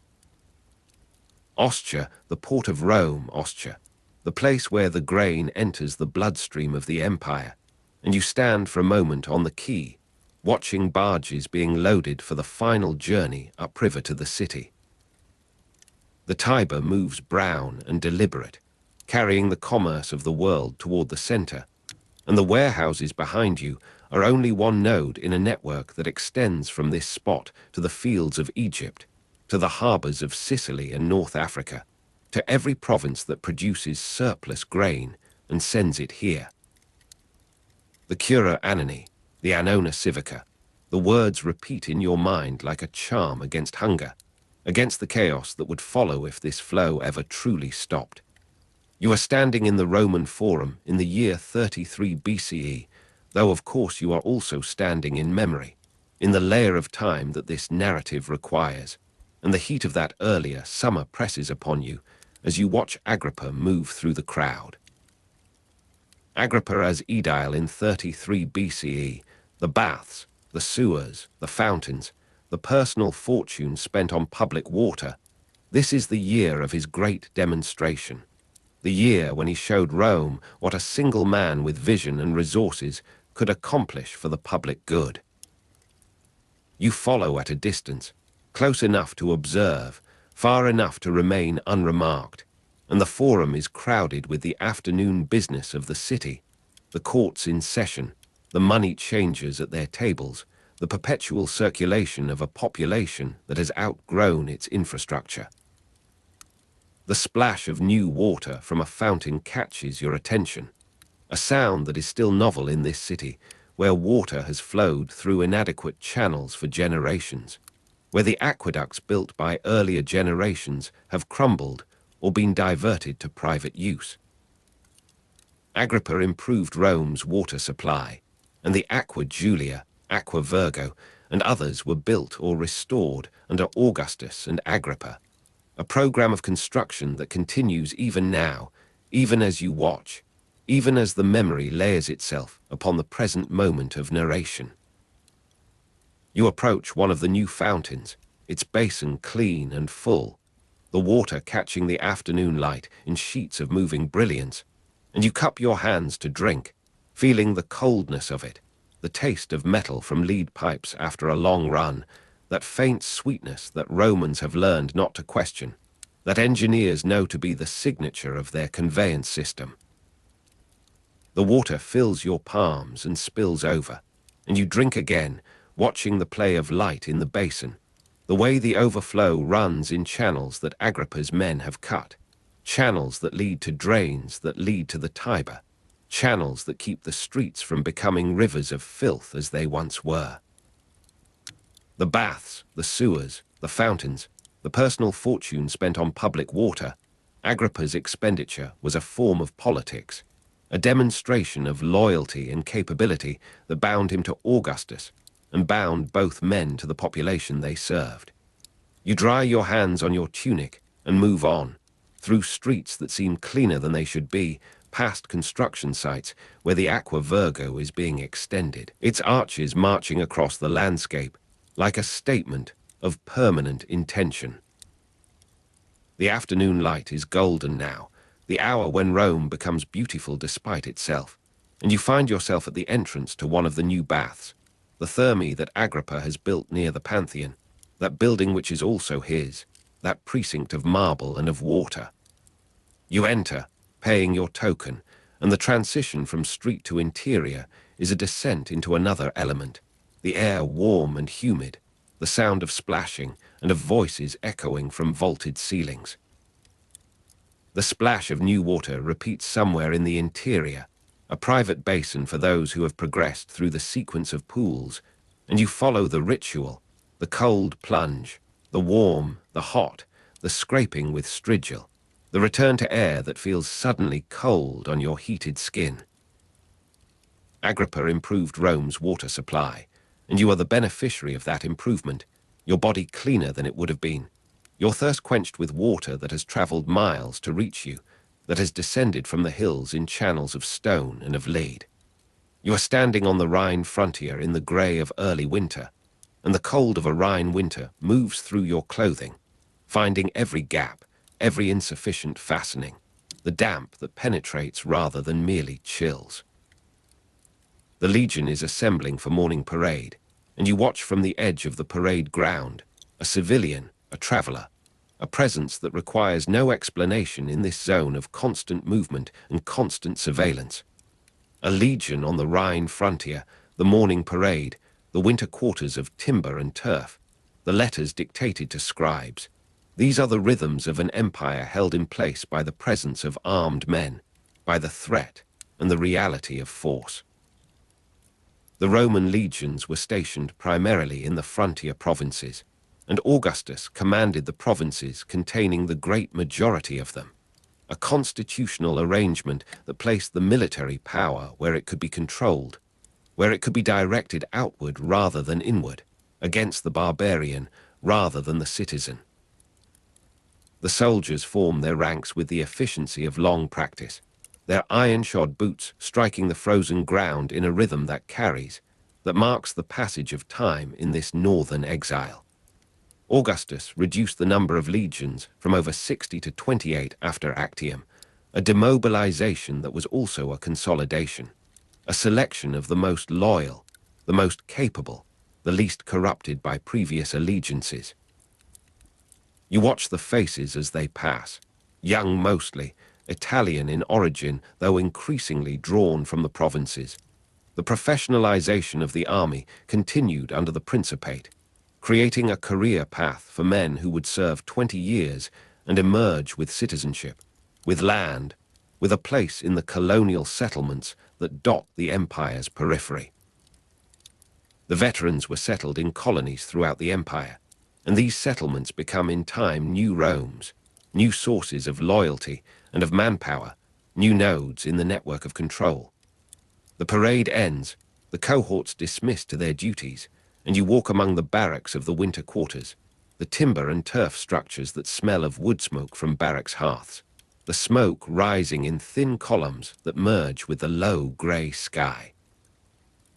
The cold of a Rhine winter has begun to work on your extremities, a numbness in your fingertips that you rub against your palms, a stiffness in your joints that the soldiers seem not to feel, or feel and ignore as a condition of their service.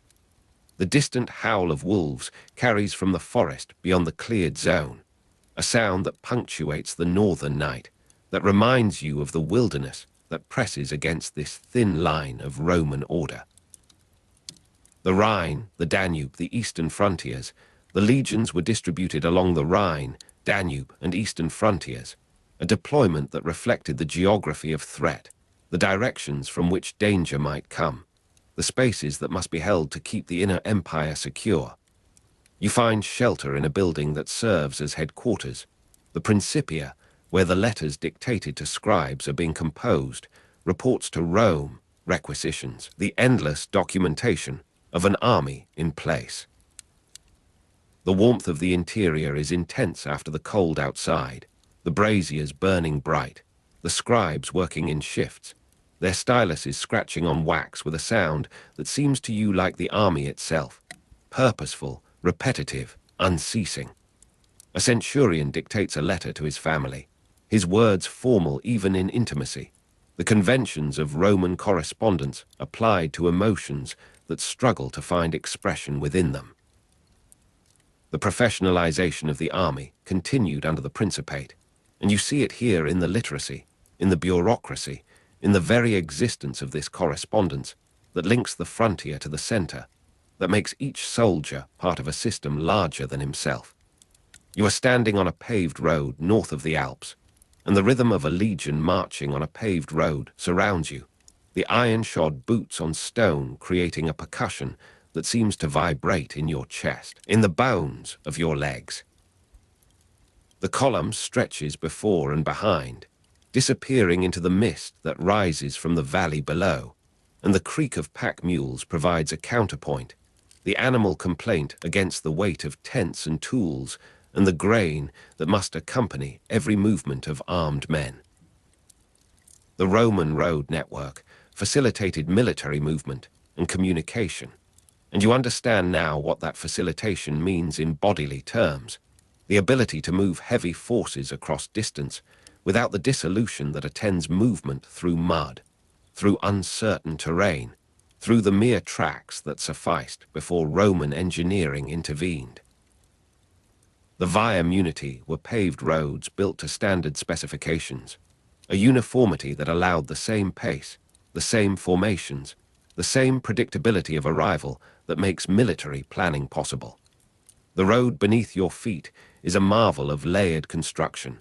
the stones fitted so precisely that you can feel the joints through your sandals, the cambered surface that sheds water, the drainage channels that keep the foundation dry. Milestones pass at regular intervals, their inscriptions recording the emperors who built or repaired, the distances to significant destinations, the claims of power written in stone and placed where every traveler must see. You pause at one, tracing the letters with your finger, feeling the weathering that has already begun to soften the edges, the centuries that will eventually erase this particular claim, even as the road itself persists, the infrastructure outlasting the names of its makers. The cursus publicus was the imperial postal and transportation system, and it runs along these same roads, the stations where horses are kept, where couriers change mounts, where the measured pace of imperial couriers can be maintained across the entire extent of Roman control. The mist is lifting, and the valley below reveals itself, a landscape of cleared fields and clustered settlements, the road descending in long switchbacks that demonstrate the patience of Roman surveyors, their willingness to follow the contour rather than force a direct descent that would erode, that would become impassable. The roads spreading north from Italy have transformed this landscape, have made it part of a system that thinks in terms of Rome, that measures distance from the golden milestone in the Forum. You resume your place in the column, walking now with the soldiers rather than merely observing, and the rhythm of their march becomes your rhythm, the iron-shod boots on stone marking a pulse that seems to come from the road itself, from the empire's extended body. The creak of pack mules intensifies as the column begins the descent, the animals resisting the slope, their handlers speaking words of encouragement or of threat in a dialect that mixes Latin with local vocabulary. The Roman road network facilitated military movement and communication, but it also facilitated commerce, pilgrimage, the mere curiosity of travelers like yourself, and the road's multiplicity of purpose is part of its power, the way it binds together functions that might otherwise remain separate, might otherwise require separate infrastructures, separate investments of labor and of stone.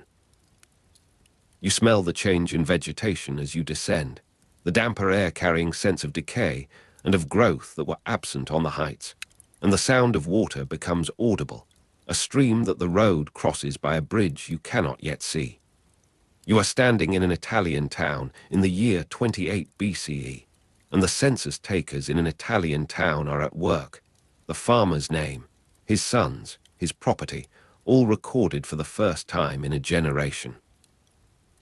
The census of 28 BCE recorded 4,063,000 Roman citizens, a number that astonishes in its precision, in its implication of systematic inquiry applied to a population that must be known, must be counted, must be understood as a resource of the state.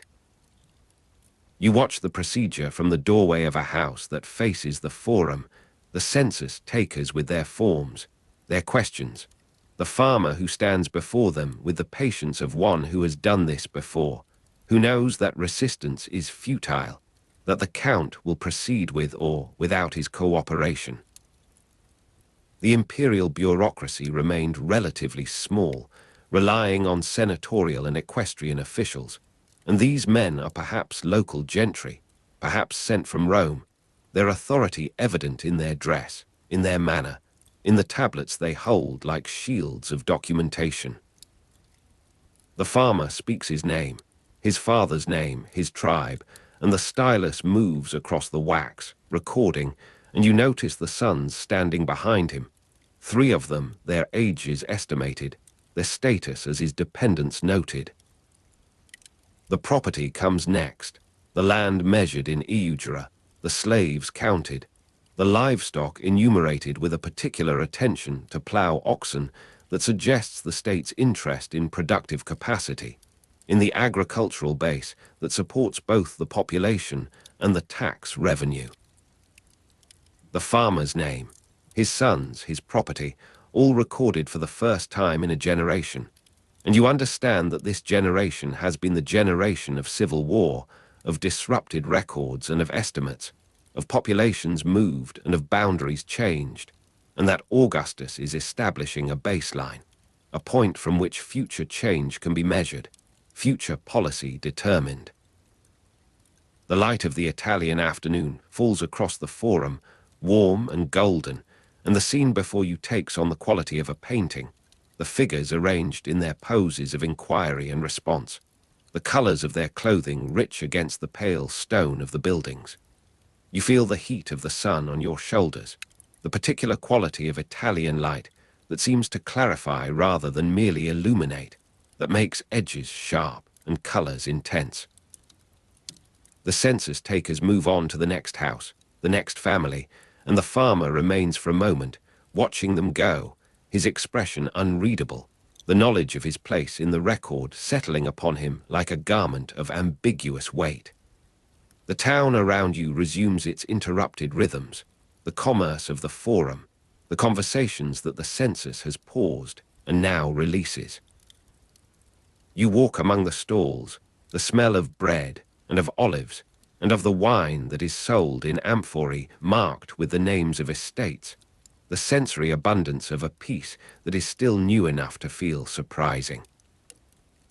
The census of 28 BCE recorded 4,063,000 Roman citizens, and each of those citizens was a story, a node in the network of obligation and entitlement that Augustus was constructing,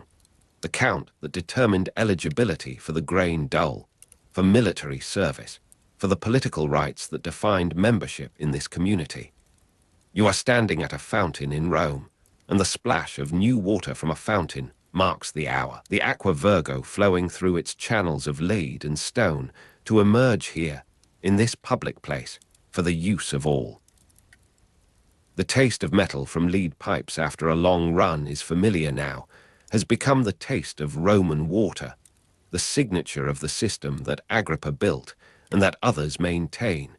the infrastructure that outlives its makers, that requires only the continuity of attention, of resources, of the political will to keep it flowing.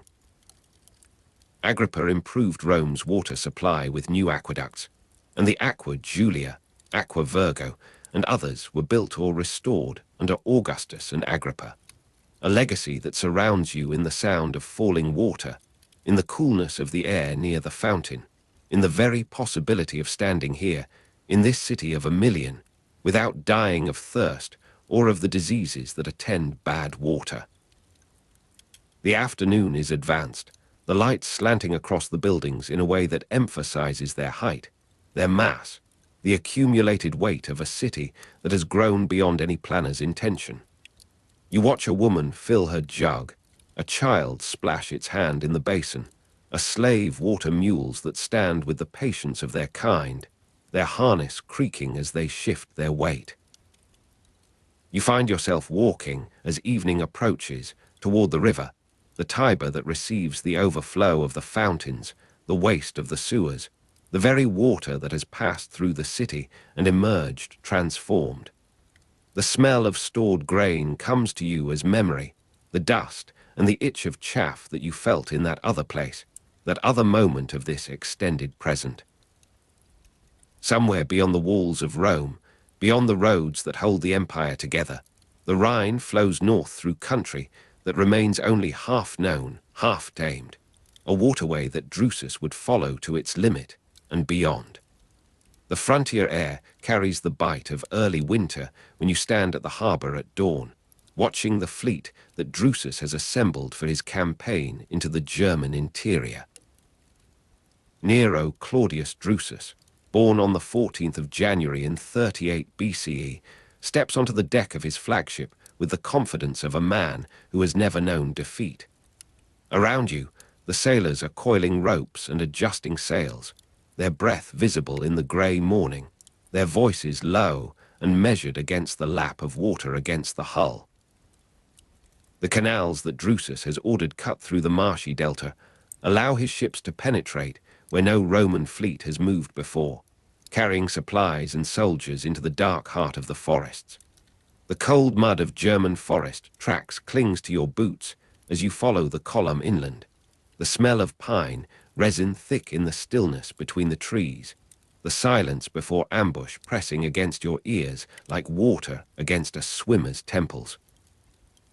Drusus, who was Augustus's stepson and the brother of Tiberius, pushed Roman control beyond the Rhine with a determination that seemed to promise the impossible. Year after year, he campaigned, building forts, establishing alliances with tribes that would betray him as readily as they had betrayed their own kin, extending the reach of Roman arms toward rivers that appeared on no Roman map. The Elbe rose before him, finally in the summer of 9 BCE, a broad silver band that marked the limit of what could be held.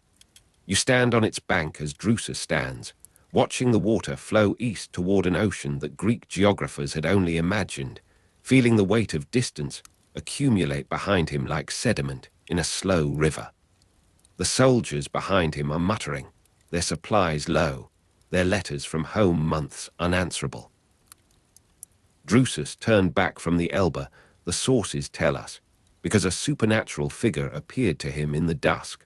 warning him against further advance, or because the season was too far advanced, or because he understood at last that the length of his supply lines had become a story that could only end one way.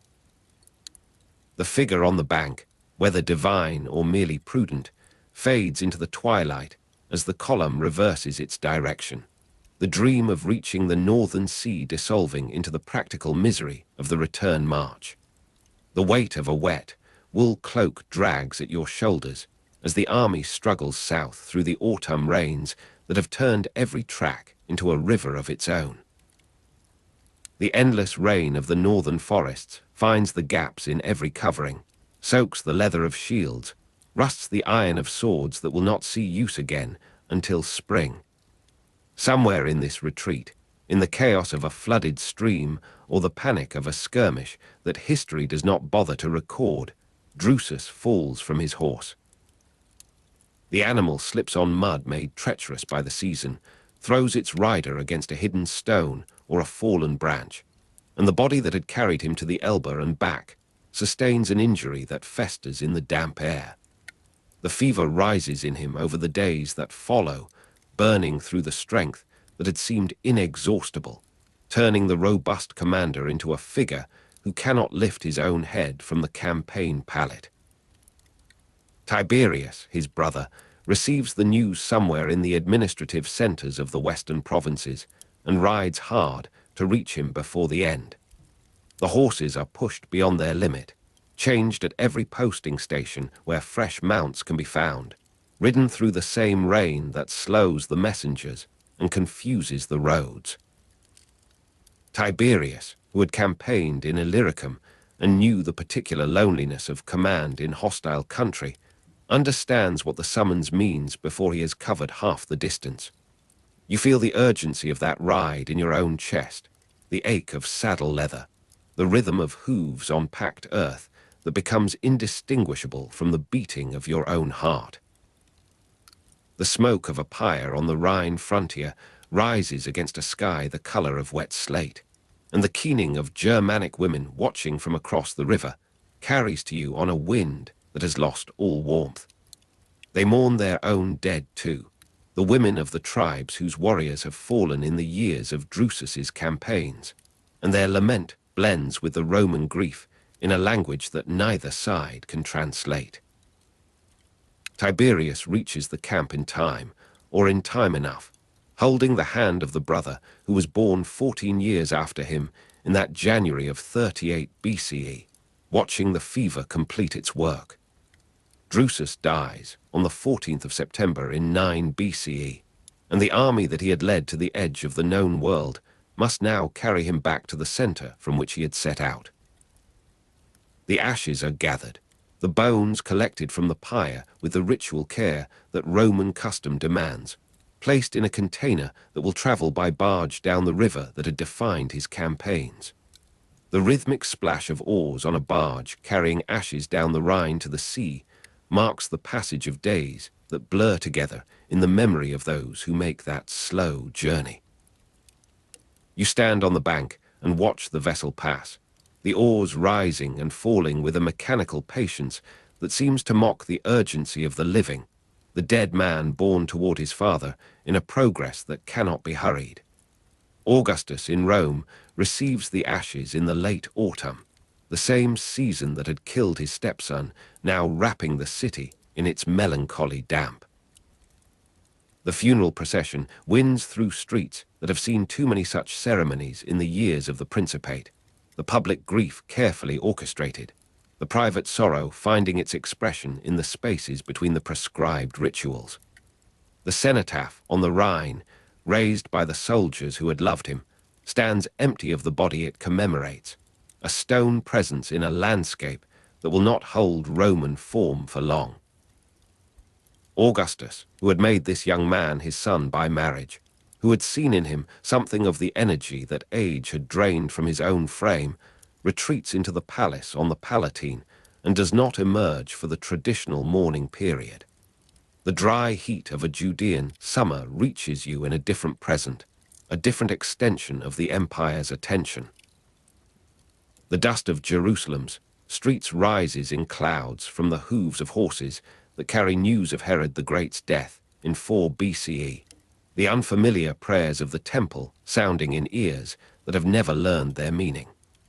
The client kingdom of Judea was annexed as a province after Herod's death, its administration passing to Roman officials who understood the forms of power without comprehending the passions that moved beneath them. You walk those streets as a shadow, feeling the grit between your sandals and the stone, watching the faces that turn away from the foreign presence in their midst. The empire at Augustus's death comprised roughly the entire Mediterranean basin and its hinterlands, a statement of geography that contains multitudes of such moments, the particular resistance of particular peoples to being comprised. Augustus received embassies from as far as India and Britain, gifts of strange animals and stranger coincidences, arriving at the port of Puteoli to be paraded before the Roman populace as evidence of the world's submission. In the east, Augustus maintained the settlement with Parthia achieved in 20 BCE, a diplomatic equilibrium that cost less than the war that might have won less durable results. The standards lost by Crassus returned to Roman hands through negotiation rather than battle, a transaction that some called shameful and others called wise. You stand in the audience chamber as the British envoys make their awkward obeisance,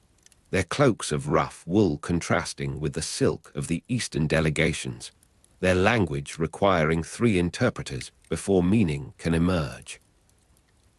The empire's edges are defined by such encounters, by the patience of scribes who record names that will be forgotten, by the accumulation of paper and precedent where steel had failed to secure a boundary. The Rhine and Danube became the permanent northern frontier of the empire, though permanence is a word that no frontier truly earns. Augustus's will advised against further expansion, the testament of a man who had measured the costs of his own ambitions and found them heavier than the glory they purchased. The advice, perhaps learned too late or too early to be believed by those who had not yet paid its tuition, sits in the archives beside the maps that show the Elbe as a possibility rather than a limit. You feel the weight of that advice as you stand again in the northern forests, the decades having passed in the narrative's compression, the trees grown thicker where Roman roads had once been cut. Publius Quinctilius Varus moves his 3 legions through the German forests in September of 9 CE, 3 years after Augustus's death, trusting in the alliances that Arminius has constructed for him, believing in the transformation of military occupation into civil administration. The long column stretches for miles along the narrow track, the baggage train heavy with the furnishings of governance, the soldiers cursing the mud that sucks at their sandals with each step. The rain begins again, the endless autumn rain of the northern forests that Varus has not learned to read as omen, falling through the canopy in drops that have gathered the cold of the upper air. The first arrows from the trees come without warning that the Romans can recognize, whistling through the leaves to find the gaps in armor, the throats exposed by the lifting of canteens, the backs of men who have stumbled in the treacherous footing. The dry heat of a Judean summer seems impossibly distant now. The dust of Jerusalem's streets a memory from another narrative entirely, as the column fragments into groups of desperate men fighting toward positions that do not exist. Legions the 17th, Roman 18, and Roman 19 were destroyed and never reconstituted, their numbers struck from the rolls of the Roman army with a finality that admitted no appeal. The unfamiliar prayers of the Germanic warriors rise in place of the Roman battle cry, the same keening that had mourned Drusus's dead, now celebrating the destruction of his successors. You stumble through the cold mud of German forest tracks, the smell of pine resin mixed with the iron scent of blood, the silence before ambush replaced by a chaos of sound that permits no orientation. The messenger reaching the emperor at night finds Augustus in his 72nd year, the body that had survived so many illnesses now fragile with accumulated time. The months of not knowing the full extent follow, rumors arriving in fragments, the disaster too large to be comprehended in a single communication, the hope persisting that some portion of the force might have escaped. The palace corridors echo with the footsteps of officials who bring no new information, who can only confirm what has been suspected, that the Rhine frontier, which Drusus had pushed so far now, stands naked to tribes emboldened by their first great victory over Roman arms. The dawn finds him still awake, the old man's grief refusing the consolation of sleep, the body that had governed the world for 4 decades unable to govern its own responses to loss. Augustus reportedly wandered the palace crying, "Varus, give me back my legions," a cry that Suetonius recorded, and that may be apocryphal, a story that grew in the telling because it expressed something true about the cost of empire. You hear it perhaps spoken, perhaps only thought, in the hollow hours before morning, the words falling into the silence of corridors where no one dares to answer. The weight of a wet wool cloak might have comforted him then, some physical pressure against the dissolution that grief permits, but the sources do not record such details, only the cry that echoes through the histories. Tiberius had campaigned in Illyricum and was sent to stabilize the Rhine after the disaster, the brother of Drusus, now called to salvage what the stepson of Augustus had built. He moved with the deliberation that age and experience had taught him, establishing defensive positions, avoiding the provocations that had destroyed Varus, understanding that the frontier must now be held rather than advanced. Germanicus, son of Drusus, conducted punitive campaigns across the Rhine from 14 to 16 CE, the young man with his father's features leading armies that sought to recover the lost eagles of the destroyed legions. You see him in the morning light of a camp on the Roman bank, the resemblance to the man who had reached the Elbe startling those who had known both generations. the same energy tempered by a different awareness of risk. The rhythmic splash of oars on a barge carrying troops across to the German shore echoes the earlier journey that had borne ashes, the river now a highway of vengeance rather than mourning. The cold mud of German forest tracks receives his boots as it had received his father's. The smell of pine, resin the same. The silence before ambush never entirely absent from the consciousness of any Roman commander who entered those trees. The campaigns of Germanicus achieved their immediate purpose. The eagles recovered, the tribes punished, the honor of Roman arms partially restored. Yet the Elbe remained unvisited, the dream of reaching the northern sea abandoned to the realm of might have been. The testament's warning that the empire is large enough settles over the frontier like the autumn mist that rises from the Rhine each morning. You stand at the river's edge as the light fails, watching the water carry its burden of sediment toward the sea, the endless autumn rain of the northern forests having given way to a stillness that permits reflection. The weight of a wet wool cloak is no longer your concern, the dry heat of a Judean summer having given way to this particular evening, this particular approach to a river that receives all things and transforms them. The dust of Jerusalem streets, the unfamiliar prayers, the embassies from India and Britain, all subsist in the extended present that the narrative permits, coexisting with the frontier that Drusus reached and the frontier that held. The barge passes in the dusk, its oars rising and falling with the patience of a movement that knows no destination, the ashes it carries now scattered so thoroughly that no trace remains. Somewhere the frontier holds, somewhere the frontier gives way, and the narrative continues in the spaces between what can be known and what can only be imagined, in the silence that follows the last footstep on the path through the trees. The dry heat of a Campanian August presses against the shuttered windows of the villa at Nola, where you now stand in the hour before midday, and the cicadas fill the garden with their continuous mechanical song, rising and falling without pattern or purpose, as they have done on this same date for centuries before and will do for centuries after. The smell of rosemary and dry earth drifts through the gaps in the wood, and you feel the warmth of the stone wall against your shoulder as you lean there, watching the play of light on the terracotta floor, the same floor where another man once lay in another August, another ending.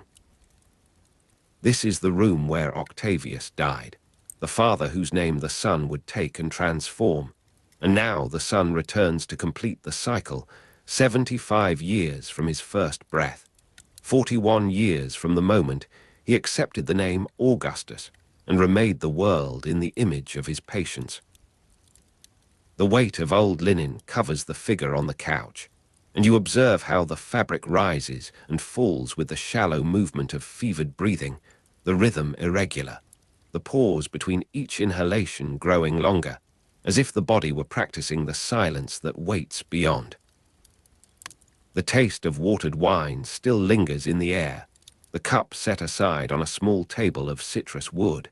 and the sound of breathing slowing fills the room with its own peculiar music, a counterpoint to the cicadas outside, to the distant voices of slaves moving through corridors, to the rustle of Livia's silk as she shifts her position in the chair placed close beside the couch. Her hand rests near his, and you watch as the fingers move, reaching, finding, the gesture of 60 years repeated once more.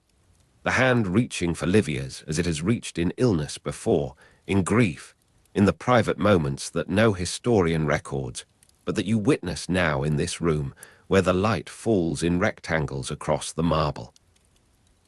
Tiberius arrives from Rhodes, from the years of estrangement that distance and disappointment have built between father and adopted son, between emperor and heir. You see him enter through the same garden where the rosemary grows, his sandals scraping the gravel, his face composed in the mask of Roman dignity that conceals what it must conceal. The summons came too late for reconciliation. too early for peaceful succession, arriving at that precise moment when necessity overrides all personal feeling, when the Julio-Claudian dynasty demands its final necessary reconciliation. Tiberius stands now at the foot of the couch, and you observe the slight inclination of his head, the formal words of greeting spoken to a man who may no longer hear them, the 41 years of rule reduced to this tableau of obligation, performed in the presence of witnesses who will remember and report. The moments of lucidity come less frequently now, islands of clarity in the fever's rising sea, and in one such interval the eyes open and focus on the ceiling where painters long dead have depicted the heavens in their ordered rotation. The body failing by degrees has left only the essential spark, the consciousness that built an empire from the ashes of civil war, that adopted Tiberius as son and successor in 4 CE after the deaths of earlier candidates had cleared the path. Marcellus, the first hope, dead in 23 BCE. Agrippa, the capable friend, dead in 12 BCE. Lucius and Gaius Caesar, the grandsons, dead in 2 CE and 4 CE. Drusus, Tiberius's own brother, dead in 9 BCE. Each death a step toward this inevitable arrangement, each loss a lesson in the fragility of plans, the cruelty of time that outlasts all human intention. The smoke of the funeral pyre rises above the Campus Martius, and you stand at a distance that permits you to observe without participating, the column of white and grey ascending into the September sky, the crackle of pine and cedar carrying across the open ground to where you wait among the anonymous crowd. The body was brought to Rome, carried along the Via Appia in a procession that lasted the necessary days, the corpse of Augustus displayed in the manner that Romans have perfected, the face composed by skilled attendants, the fiction of sleep maintained for public consumption. An eagle released to carry the soul heavenward bursts upward from the pyre at the appointed moment. A mechanical, or perhaps a living bird, the sources disagree, the symbolism more important than the fact. The senators swear to Tiberius, the ritual of loyalty performed in the presence of the burning, the transition accomplished in smoke and formal language, the principate established by Augustus passing now to the next hand, the next will, the next chapter of a story that will continue in form until the crisis of the 3rd century, though no one present can imagine such distant consequences. The cool interior of the mausoleum receives you now, the echo of footsteps on the first day it stood empty of its builder, the concentric rings of earth and brick closing on the man who remade the world. You walk the circular passage, your own steps joining the imagined footsteps of those who carried the ashes here, the urn containing what fire and time have made of the body that ruled from Gibraltar to the Euphrates, from the Rhine to the Sahara. The mausoleum of Augustus, completed in 28 BCE, designed as the resting place of dynasty, now holds its first occupant, the founder who outlived so many of those he intended to join him. The ashes were placed with the ceremony that Romans understand, the final homecoming of a man who spent his life in motion, traveling to Capri and other Campanian locations in his final years, seeking the relief that climate might provide for the body that served him longer than he had reason to expect. The dry heat of a Campanian August returns to you as memory now, the cicadas in the villa's garden, the smell of rosemary and dry earth, the weight of old linen on fevered skin, all preserved in the amber of recollection as you stand in this cool, circular space. The taste of watered wine, the sound of breathing slowing, these two persist, the sensory vocabulary of ending that translates across time and place, that you carry with you as you move through the mausoleum's passages, reading the inscriptions that praise, that commemorate, that construct the acceptable narrative. The Res Gesti Divi Augusti was a record of his achievements inscribed and displayed publicly, and the original was set on bronze pillars before his mausoleum, the metal catching the light. the letters enduring through the weather of decades, until time and human carelessness accomplished what enemies could not. Copies were distributed to provincial temples, the message carried to the edges of empire, and you find yourself now in Gaul, a century later, the landscape changed and unchanged, the Roman presence absorbed into the fabric of local life. A traveller in Gaul, a century later, reading the res gesti on a temple wall, and you are that traveller, your finger following the Latin letters cut in marble, the scrape audible in the silence of the provincial afternoon. The dust of centuries settling in the grooves makes the words half visible, requiring you to lean close, to trace the shapes with your nail, to reconstruct the sentences that once announced their meaning with bronze clarity. The res gesti emphasized his restoration of the Republic, his building program, and his military victories, the triple theme that justified the power accumulated, the autonomy surrendered, the world transformed.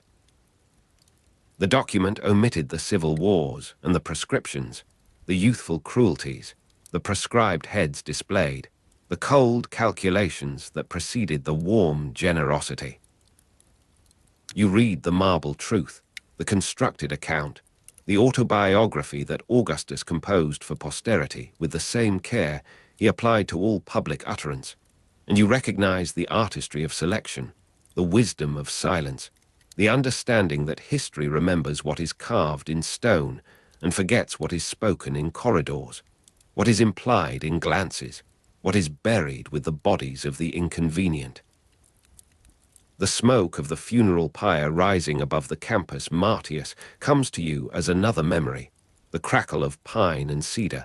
the eagle released heavenward, all now reduced to this text, this reading, this solitary communion with a dead man's self-praise. The cool interior of the mausoleum, the echo of footsteps on the first day it stood empty of its builder, these two persist in your wandering attention,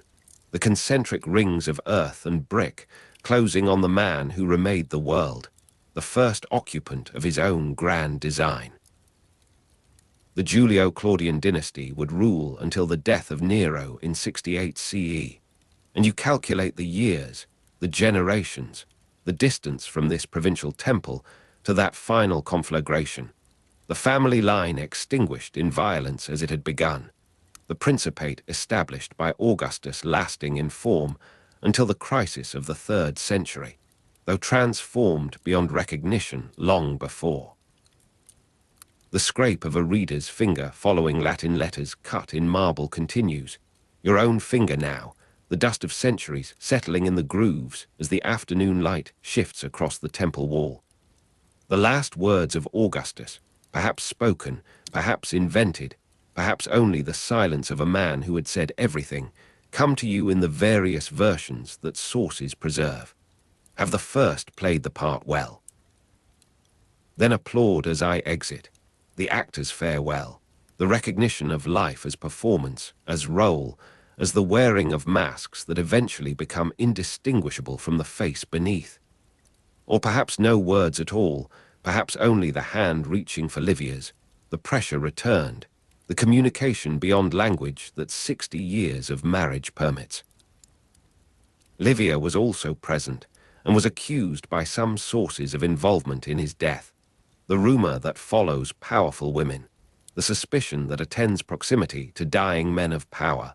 the narrative that reduces complex human relationship to single motive, to poison, to conspiracy in the August heat. The weight of old linen on fevered skin returns as sensation, the taste of watered wine, the sound of breathing slowing, and you feel yourself drifting between these moments, the traveller in Gaul, the witness at Nola, the anonymous figure in the crowd at the campus Martius.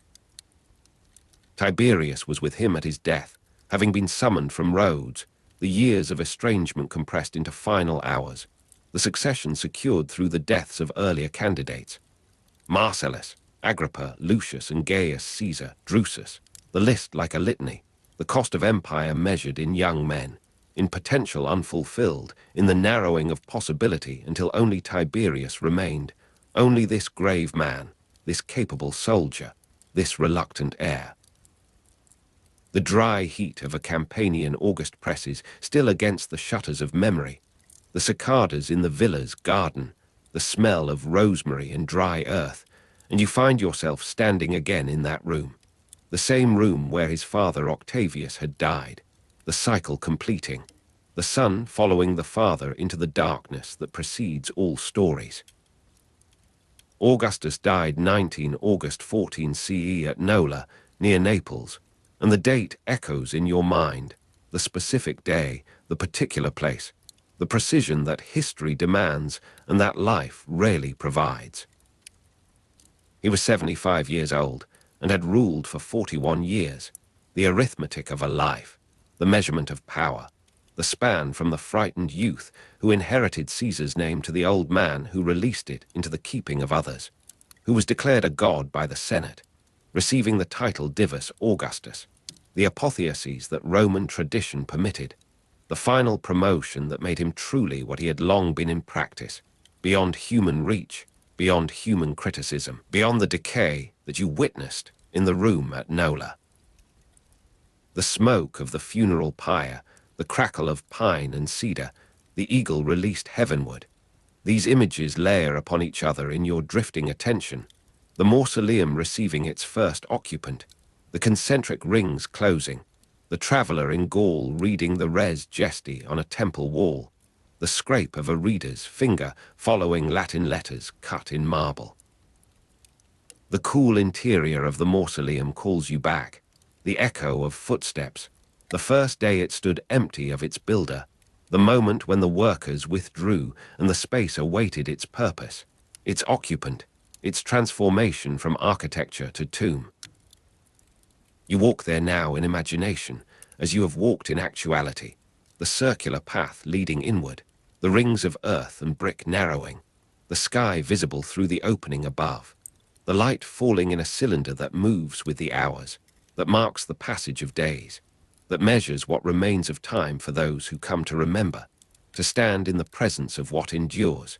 to acknowledge the power of the man who remade the world and who now lies in the urn that you approach, that you acknowledge, that you leave without speaking. For what is there to say to the dead that they do not already know, that they have not already heard in the silence that follows the last footstep on the path through the trees?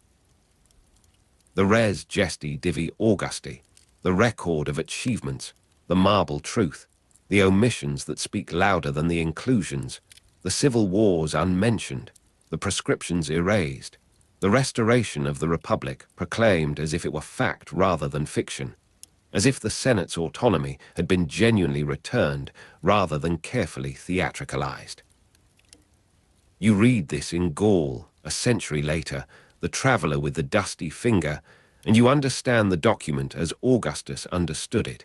as the necessary statement, the authorized version, the text that would outlast the bronze that bore it, the marble that copied it, the temples that displayed it to provincial eyes.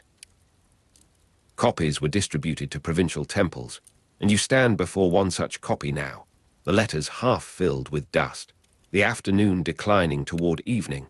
the light changing from gold to amber to the first suggestion of darkness that Campanian Augusts know,